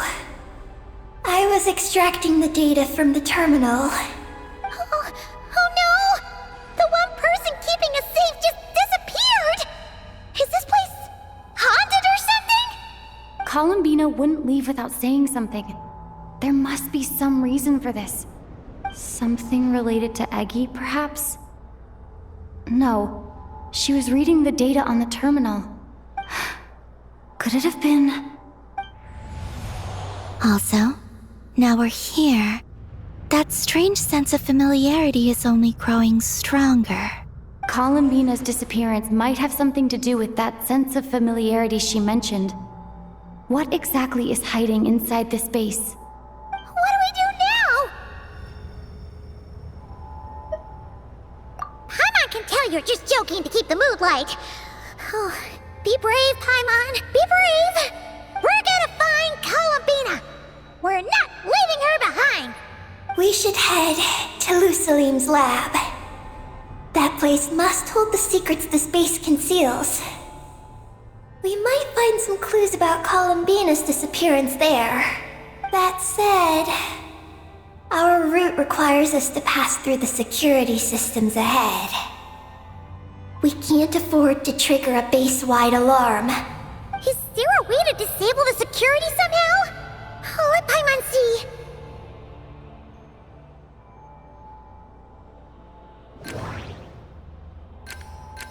That route over there leads to Lusalim's lab, but we gotta find a way to switch the security out first. Looks like this room leads to the second floor. Looks like there's been a cave-in. There's no way through. The blueprints show that the security control rooms are on the second floor of the left and right wings. The blueprints show that the security control rooms are on the second floor of the left and right wings. Looks like we need to reach the second floor through the room on the left. That's where the security control room is. How about we find a way to sneak in and check it out?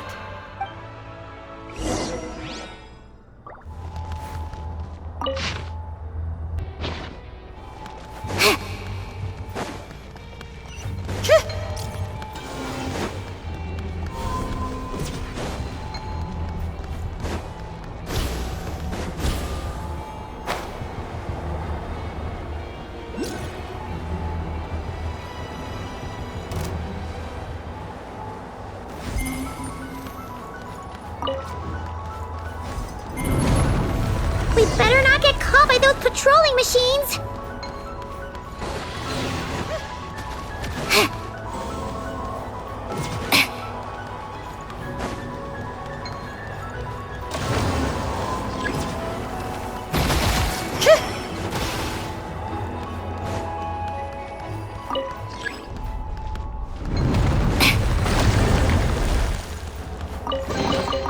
Huh? All that work for this?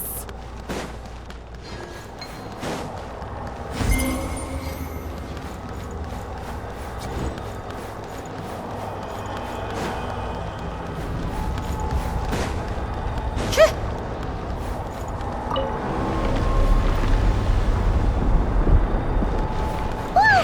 Here comes a guard machine!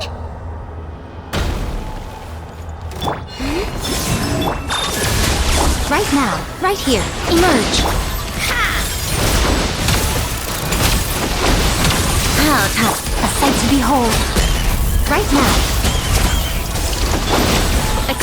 Take a break. Phew! You made quick work of them. We should be able to keep moving now.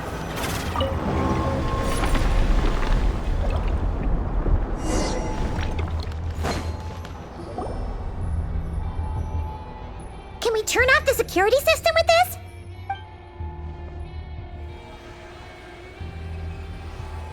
That's right. These are the security controls. But it seems we need to shut down both the security controls here and in the room on the right. And we need to do it in quick succession. So, that means once we turn the security system off here, we've got to hurry over to the other control room as fast as we can, right?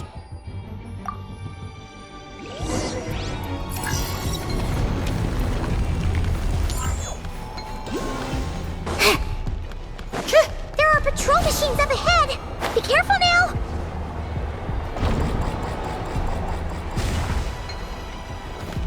Looks like everything in this room's been buried.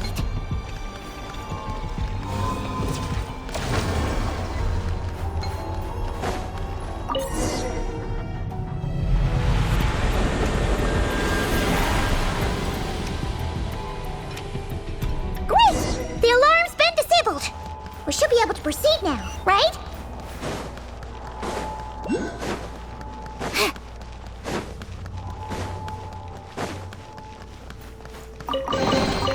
Huh?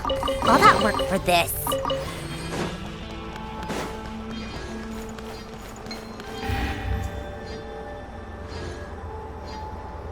What is this place?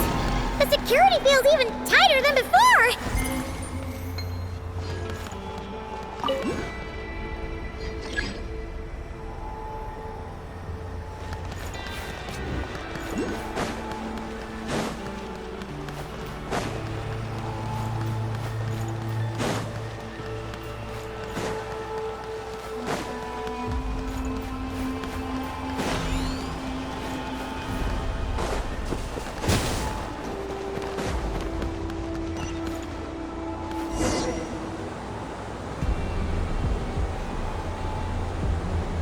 Oh no! We've been spotted! Over here.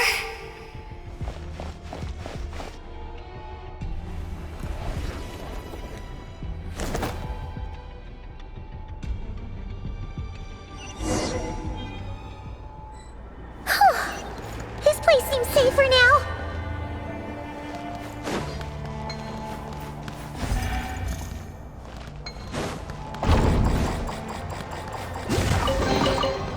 Certainly went out of your way for this, didn't you?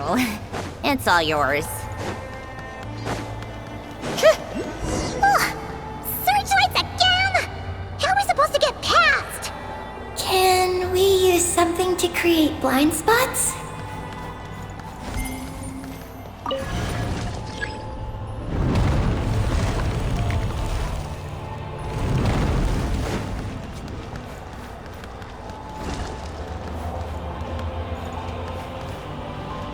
Hit!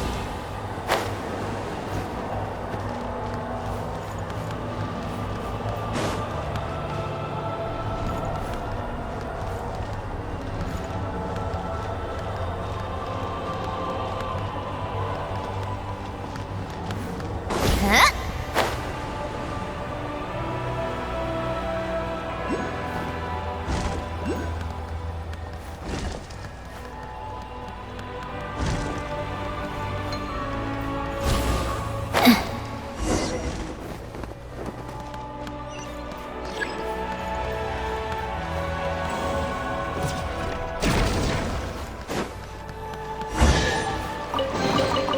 Huh?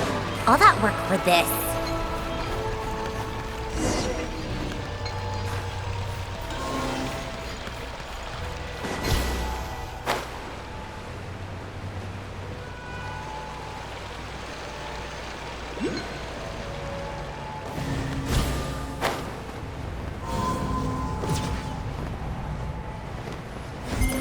Finally! We're here! This has got to be Luciline's lab, right? Hurry! Let's search it and see what we can find.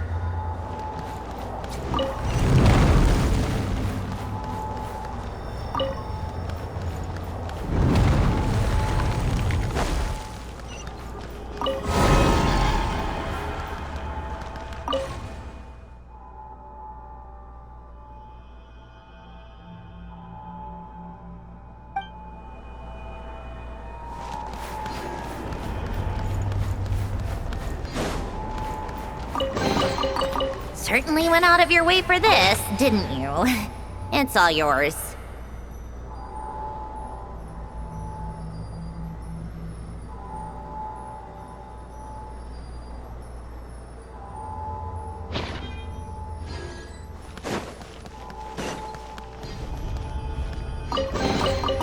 Certainly went out of your way for this, didn't you? It's all yours.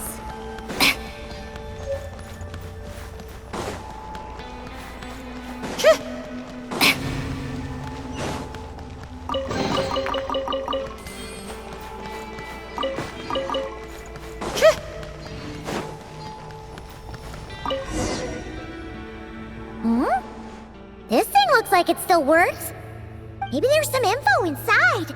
Let's open it up and take a look.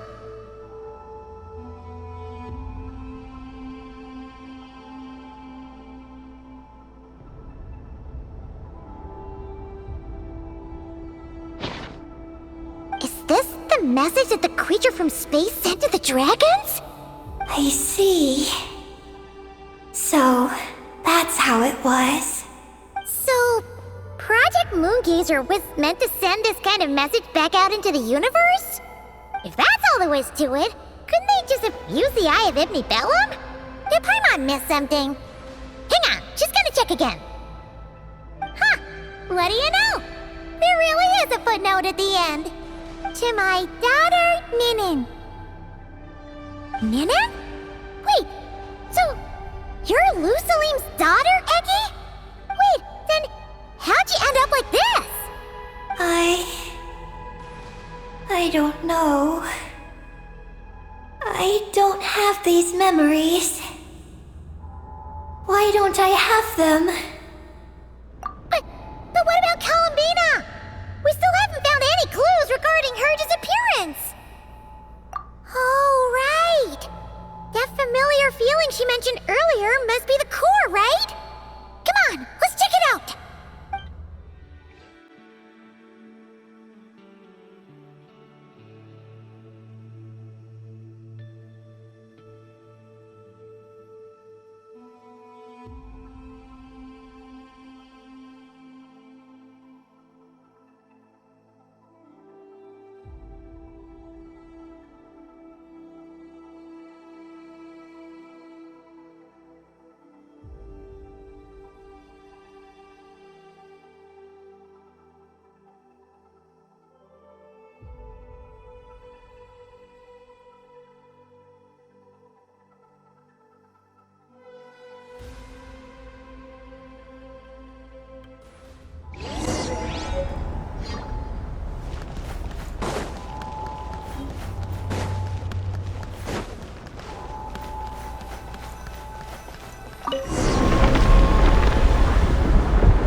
What's going on?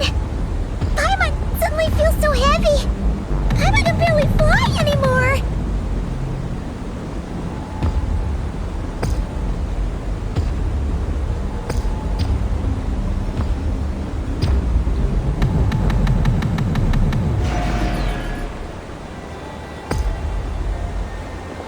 Ah! Why are we floating again? Ugh! Paimon's about to lose her lunch! Ugh, not again!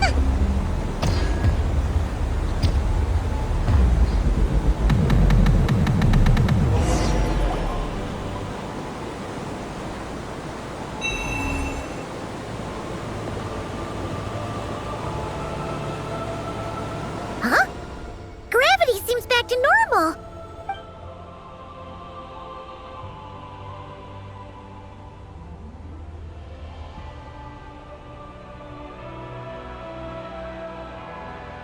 Columbina! You're back!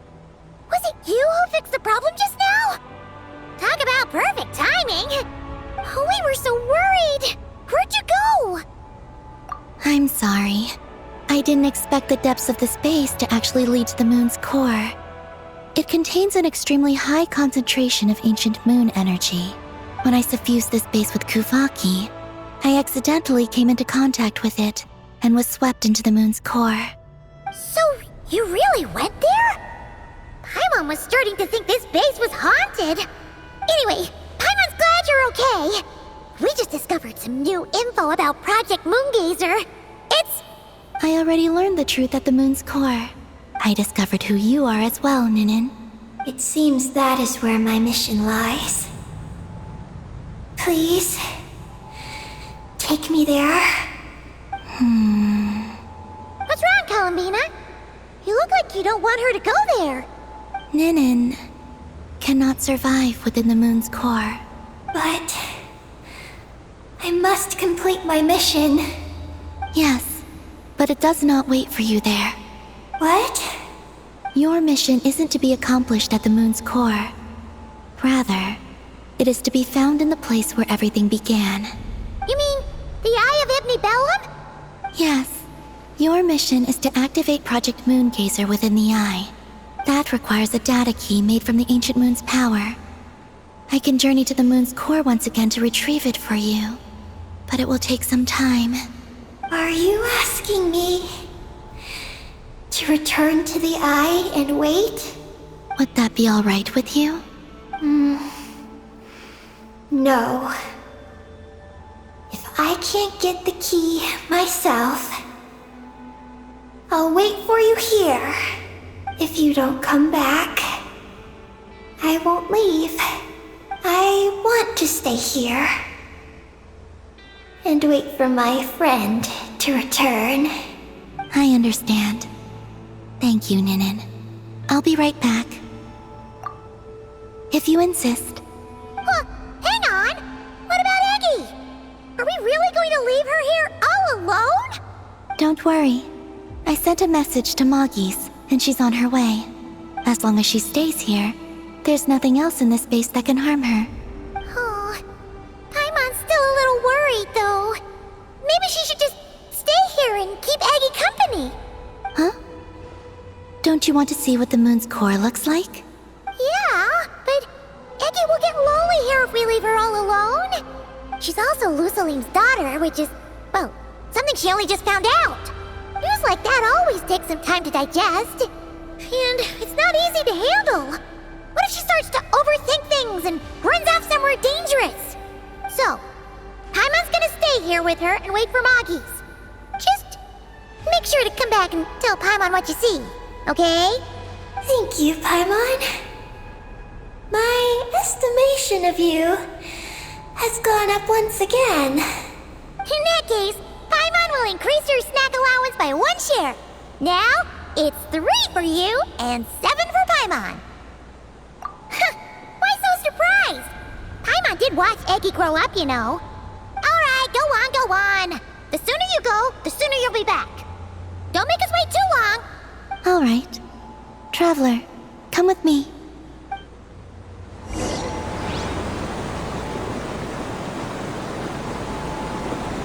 Go without worry. The ground beneath your feet is safe.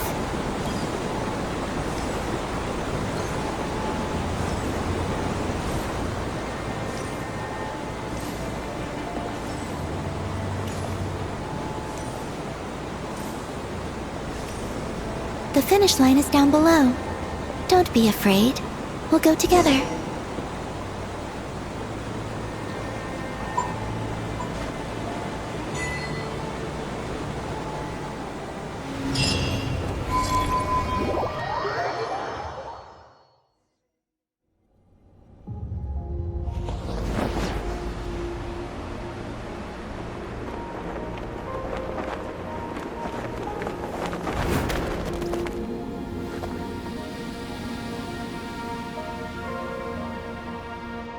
We made it down. No, that's still up ahead. With you coming along, we'll have to enter it the normal way. As for this place, it is the masterpiece of that Dragon Lord of Darkness. He reforged the moon into a terrifying weapon, and this is its launch silo. The lunar core, the source of the moon's power, became artillery fire aimed at Tevat. However, that primordial ruler ultimately met defeat at the hands of the heavenly principles. This place is no longer a threat. Let's continue on.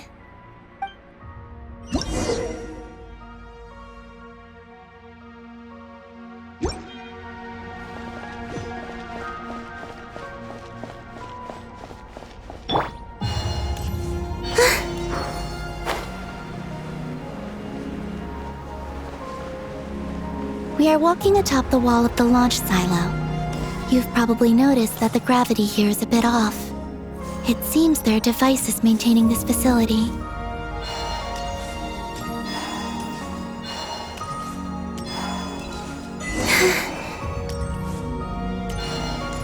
We'll need to choose the right path. Over there.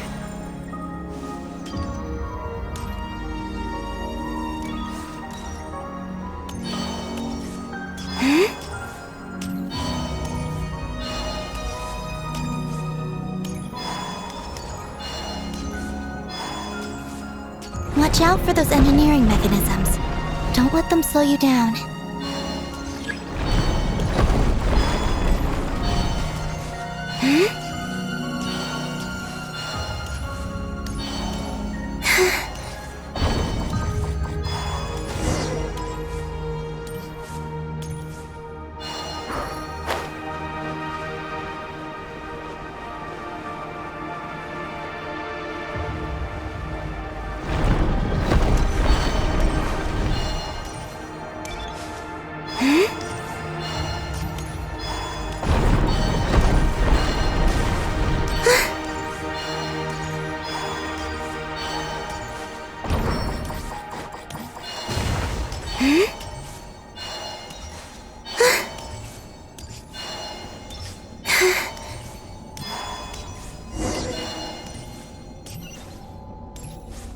The gravity has shifted again.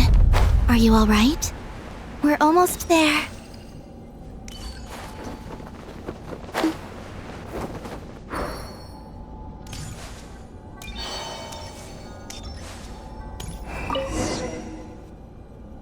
Beneath this door is where we need to go. You already have it with you. This is Lucilim's final facility. The one before was the Lunar Veil Laboratory, which is now the Lunar Sea. That's the one.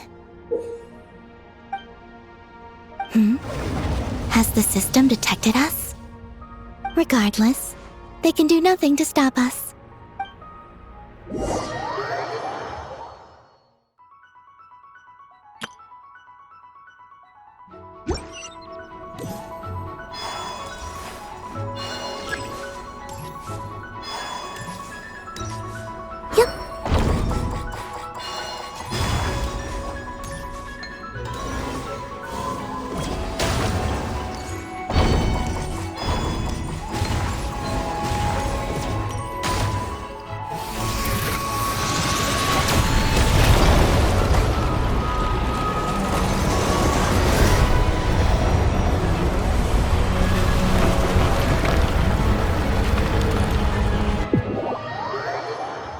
Looks like it's borrowed some power from the moon's core.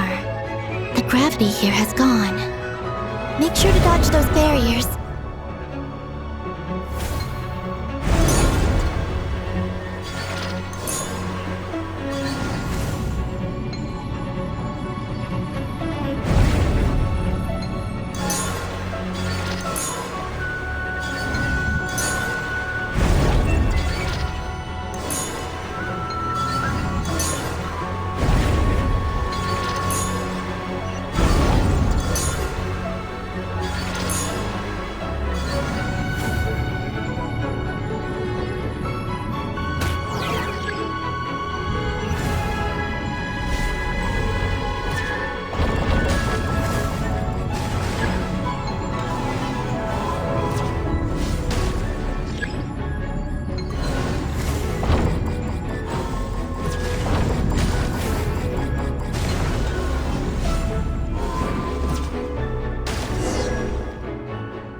Prepare to fire high energy blast. Don't get hit!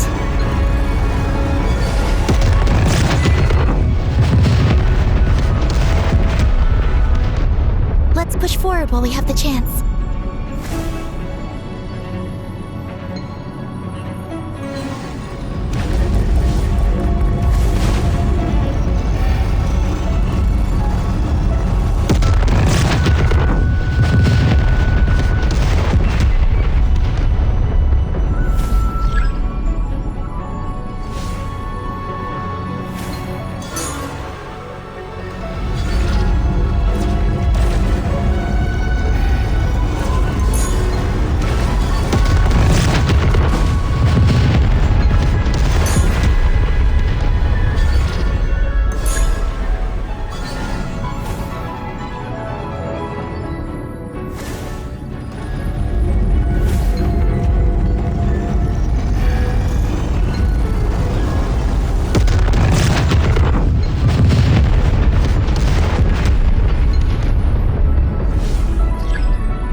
will handle the gravity. Just give me a moment.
This is the moon's core.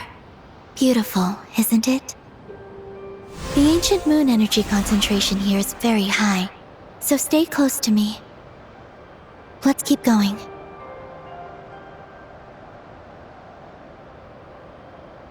You must be wondering what Project Moongazer is. In truth, our whole journey so far has been a part of it. The Eye of Ibni Bellum, Ungian's Circle, the Space Lifeform Capture Station, Lusalim's Lunar Veil Laboratory. And now, we're here.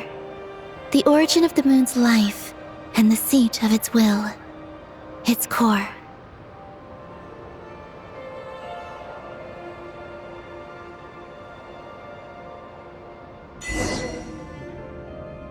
Our journey has reached its end. She is the key to activating Project Moongazer. An imprint left here by the project's final inheritor. She will explain everything. Hey! Hello there! I'm Ninkigia. You could call me Ninin. That's what people usually call me. What's your name? Ibni Bellum? Ungin? Magis? Or are you Lusalim? No need to answer me. Unfortunately, I'm no longer here. This is just a recording. But, if you look at it another way, it's not unfortunate at all. You're here. And that means the plan was a success. You have inherited our mission. You must still be very confused about a great number of things. Such as, who exactly am I? Let me tell you. You are a new life created through the will of the moon. A crucial part of Project Moongazer. And what exactly is this project? You must be thinking. Don't worry, I'll get to that. First, please thank the 3 Moon Sisters, who permitted our transgression and allowed us to borrow the power of creation from the moon's very origin. Secondly, thanks are owed to my teacher, Lusalim. He inherited everyone's research and successfully collated all their ancient moon energy data. That's how I was able to gather that data in this sea at the moon's core.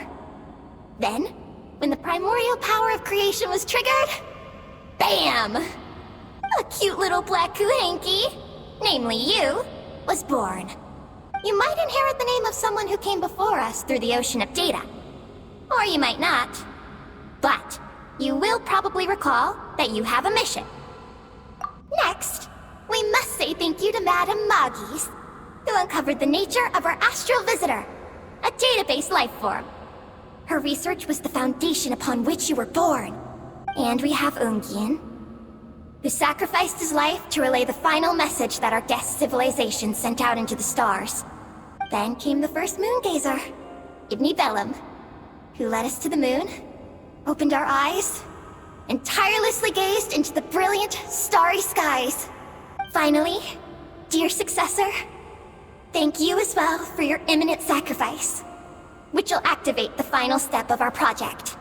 Your mission is to continue transmitting the message we once received out into the universe. A single ray of light is feeble, easily swallowed by the darkness. But as long as another light shines out before it can fade, then one day, there will surely come a ray of light that pierces the night like the dawn. I imagine you understand what I mean at this point, yes? As it happens, my time is almost up. But that's okay. I'll be joining them all soon. Come to think of it, you might actually have inherited my name. It's time to say goodbye. Go complete your mission. And lastly, I salute you, and all your fellow moongazers.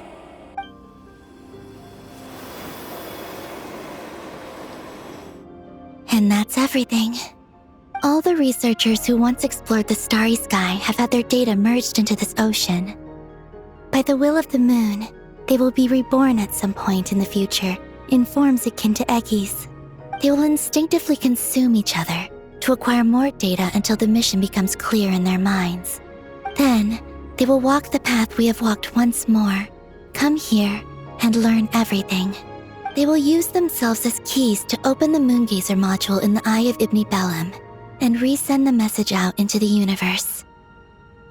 Yes, and this cycle may have already happened more than once. That said, calling out into unknown space is not necessarily safe. The dragon researchers must have also realized this, which is why they began work on the lunar veil.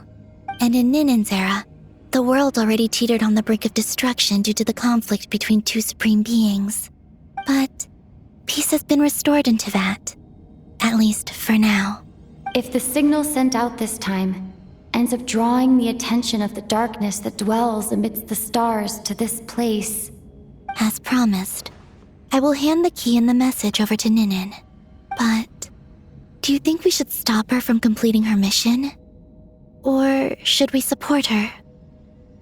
I understand. Then let us return to the first Moongazer's tower. Don't worry, Moggies will pick them up. It'll be a fairly long journey. We'll have plenty of time to give this some more thought. Let's go. It's time to leave.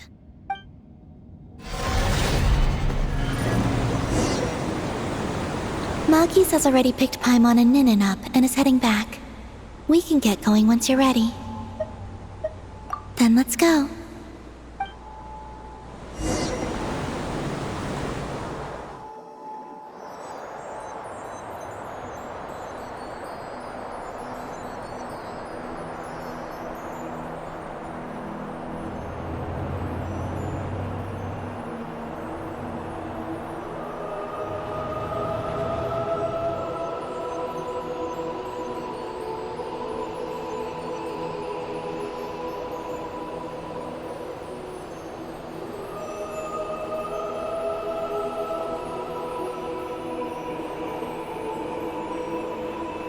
I can sense you're troubled.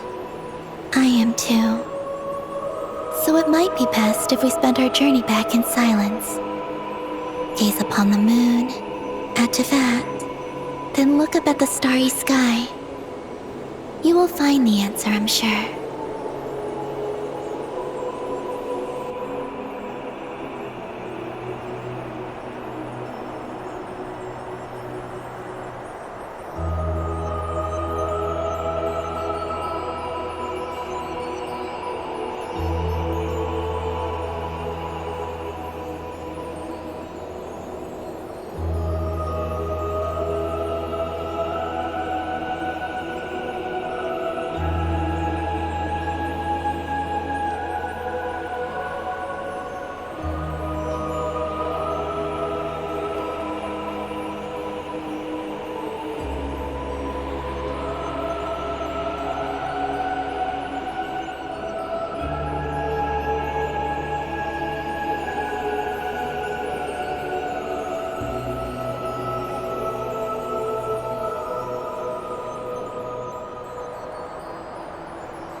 we're back.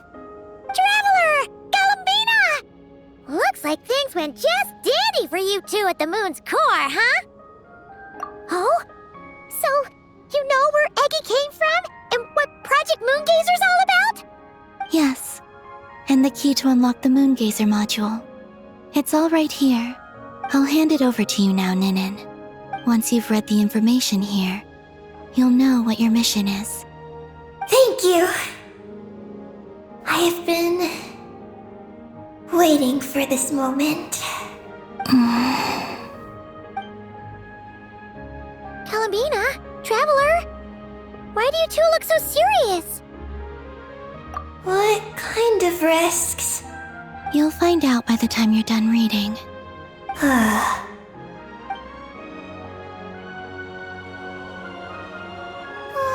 Paimon's a little confused. What exactly is Eggy's mission? Sending a message into the starry sky?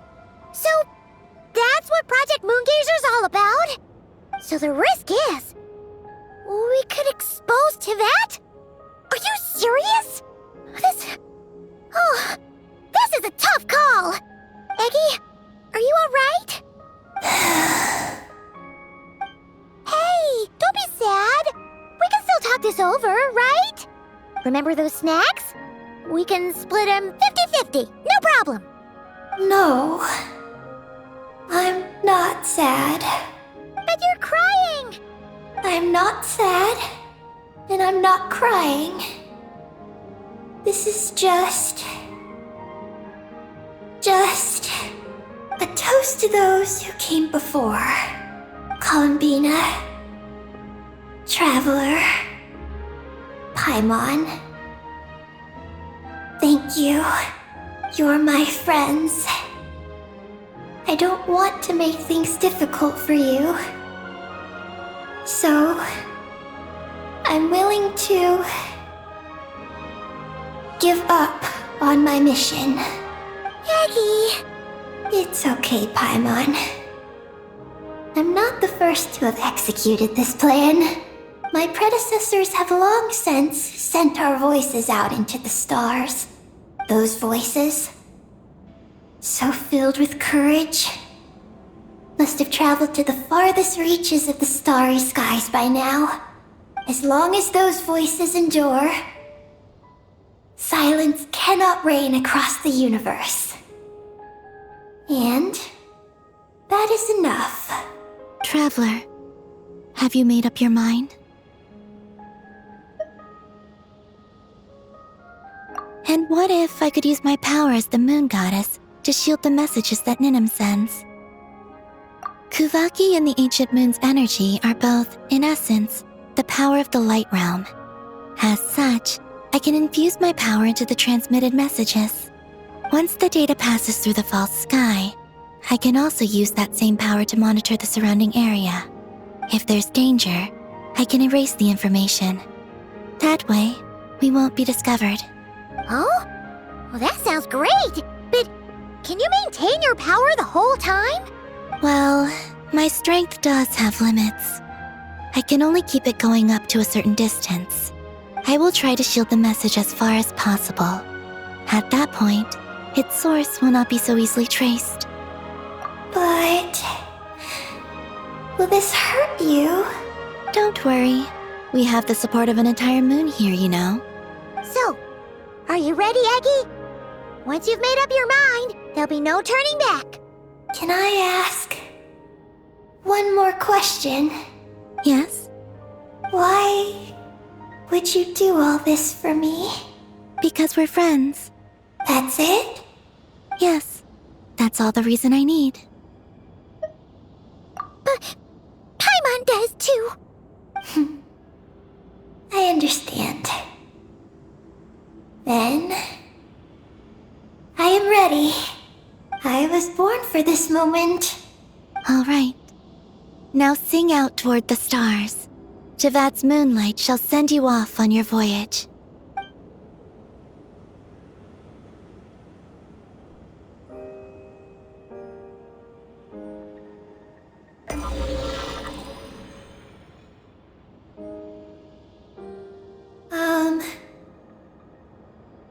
Hello? Hello, everyone. I am so glad to be able to send this message out into the mysterious vastness of space. I don't know if it will reach you, but if nothing else, let it at least dispel some of the silence that fills this cold universe. If you are out there and you hear this, then there must surely be some kind of special gravity that, like the moon, has captured us both.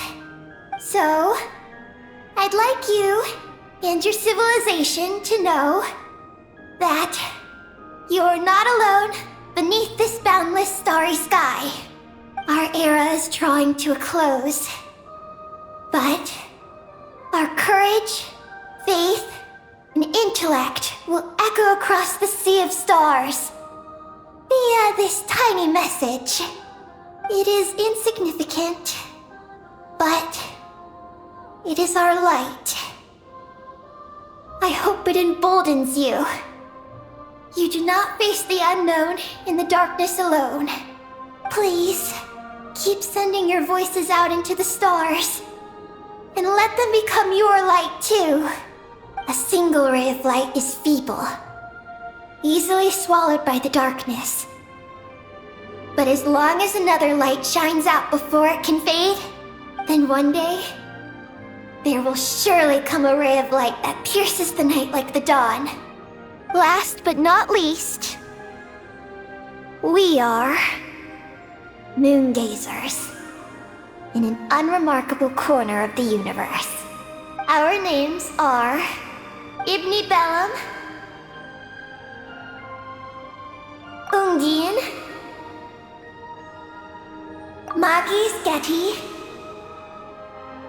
Lusalim, Ninkigia.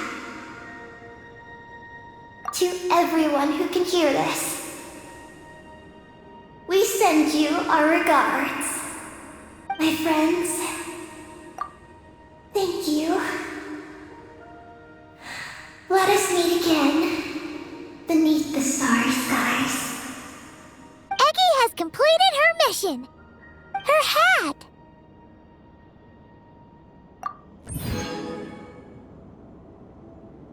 I'm fine. But I need to stay focused for what comes next, since I'll be pushing my strength to its limits. Then let's hurry and find a quiet place. Goodbye, Eggy. Paimon will always remember you.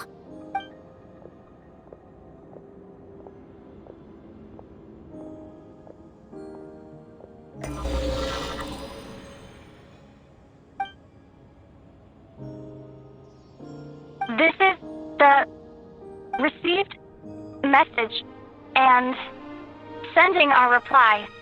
Unable to accurately pinpoint your coordinates. I cannot know how long this reply reaches you, but I'd like to respond at this very moment. We are travelers who have traversed the universe alone for a long time. And your voices, it is as if a bonfire has suddenly lit up a dark forest. You take great risks, yet you are fearless. You inspire us and warm our hearts. I believe, in this moment, it is the gravity of the starry sea and destiny that connects you and me. In the future, we will try to find your planet, but not now, unfortunately. We're still dealing with some trouble. Lumine, how are we doing? Almost ready, Ether. Well then, my regards to you. Just as you said, the sea of stars is vast and boundless, and we are not alone. Let us meet again beneath the starry skies.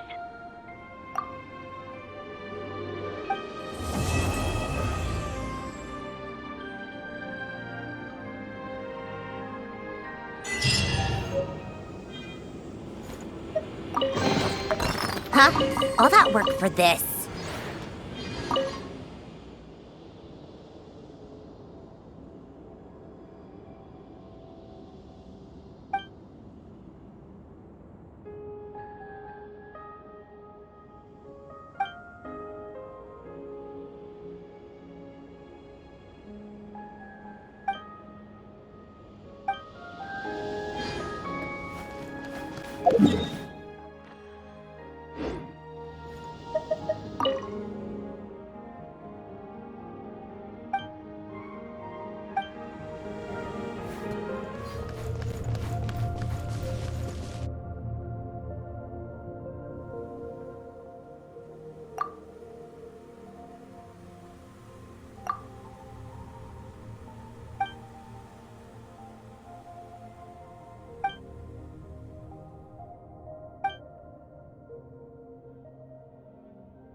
Ah, Arya.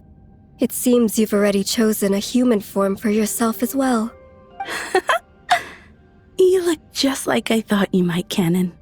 That said, I didn't expect that you would proactively create such a form for those lovely little beings. It is only natural, Arya. Those fragile lives trust me and call out to me, so I shall respond to their voices. We were born to preserve the world. If the beings known as humans are willing to settle it, listening to their pleas fulfills the mission our king bestowed upon us. Yes. After all, he did say that all life across the Sea of Stars are allies. They fight alongside us against the darkness. But I wasn't talking about that. I mean, I didn't expect you, the Frost Moon, to have such a sentimental side. It's endearing. I can see your language has already begun to be influenced by those small humans, Arya. Their words are always so ambiguous. Do not use them. I cannot comprehend what you are trying to convey by saying endearing. Oh, come on now. Sister, shouldn't the first thing we do after shaping these bodies for ourselves be to sneak out and play with the people on the surface? Otherwise, we'll have made them for nothing. Hurry, before anyone discovers us. It seems our dear sister simply cannot wait, Canon. Why, I remember when they first started building their civilization on the surface. You even said, that outsider is bad news, and naturally its creations are the same. You wouldn't even spare them a glance. That's a different matter. I still think you two shouldn't have let that outsider in. But the people on the surface... As long as you have fun. Go on, and remember to stay close to Arya. Huh? Aren't you coming with us, Canon? That Descender's servant said that they had matters to discuss with me about this world's gravitational potential and metric tensor. Istaroth? I believe that was her name. Oh, you really should remember people's names, sister.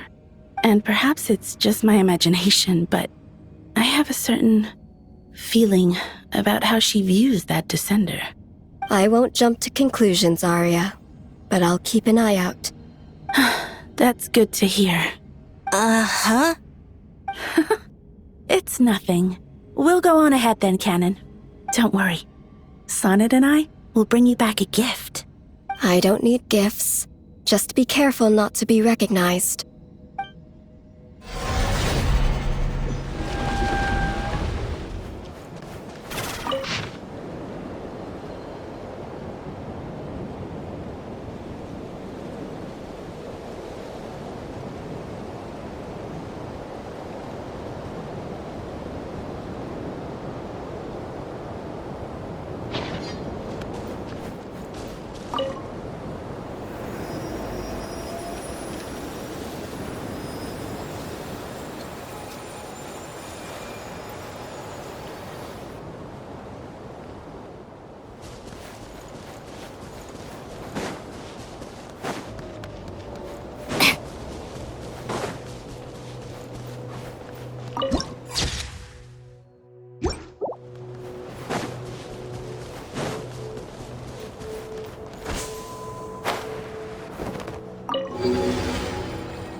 Sonnet, you've been ditching work and sneaking out to play with humans more and more often these past few years, haven't you?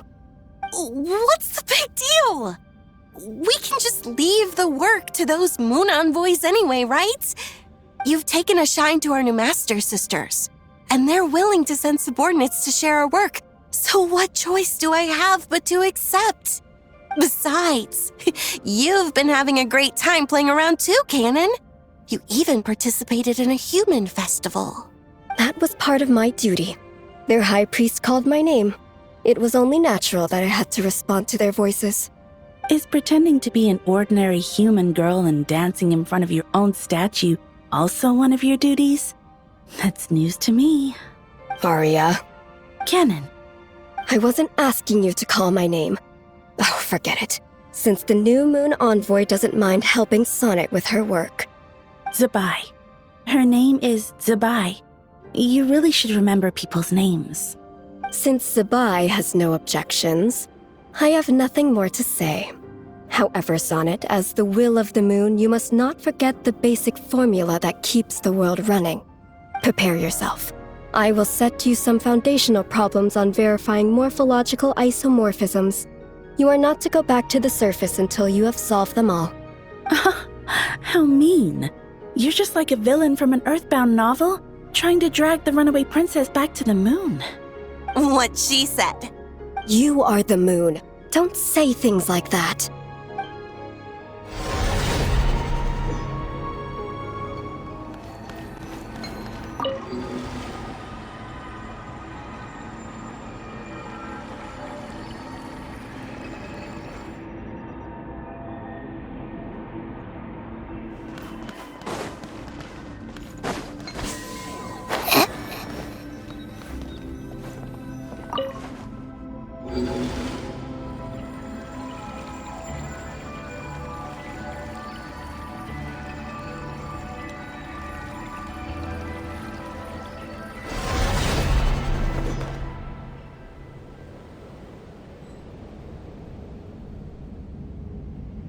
Arya, Canon, this was far beyond mere punishment, and not for the first time either.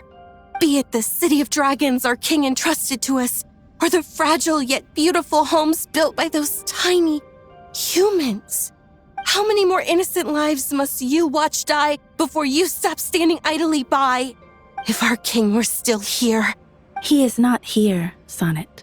If that far from omnipotent ruler believes this pale, horrifying fate to be order, if this is the only way to save this doomed world from being devoured, then no matter how heavy the price demanded, and no matter how much sorrow that price brings me, it is far better than pitch black silence. If the world is destined for destruction, what's the point of fighting the darkness? Sonnet? Nothing, Sister Aria. Forget I said anything at all. I just think we shouldn't stand by and watch as that tyrant slaughters the living beings who put their faith in us. Whether they be dragons or those tiny humans. Shouldn't we save them? I can understand Sonnet's anger, Aria. To me, what that ruler did was far too cruel. Even if there's only the slightest chance. I want to do everything in my power to save those who can be saved. But what about those who can't be saved? Those for whom salvation does not come, whose lives were lost? Are their blood, tears, and wails of agony simply meant to vanish without a trace? No, that isn't how it should be. I wish for everyone to be saved, and for none to fall. If it's order, who would perish alongside it? Sonnet, do not forget the reason for our birth. Our mission is solely to preserve this world until our king, who granted us life, returns from afar. We knew what this order would cost from the beginning, but we could not allow this world to march toward destruction. No, this isn't even about order, Aria. Sonnet, to us, to me, you are our dearest little sister. So please do not do anything that would hurt Aria and I. Do not directly defy this heavenly order. At least, not now, while the world is still so fragile. Canon, Istaroth told me of a word that only humans may lay claim to. Hope. As long as there is life, there is hope. There will always be hope.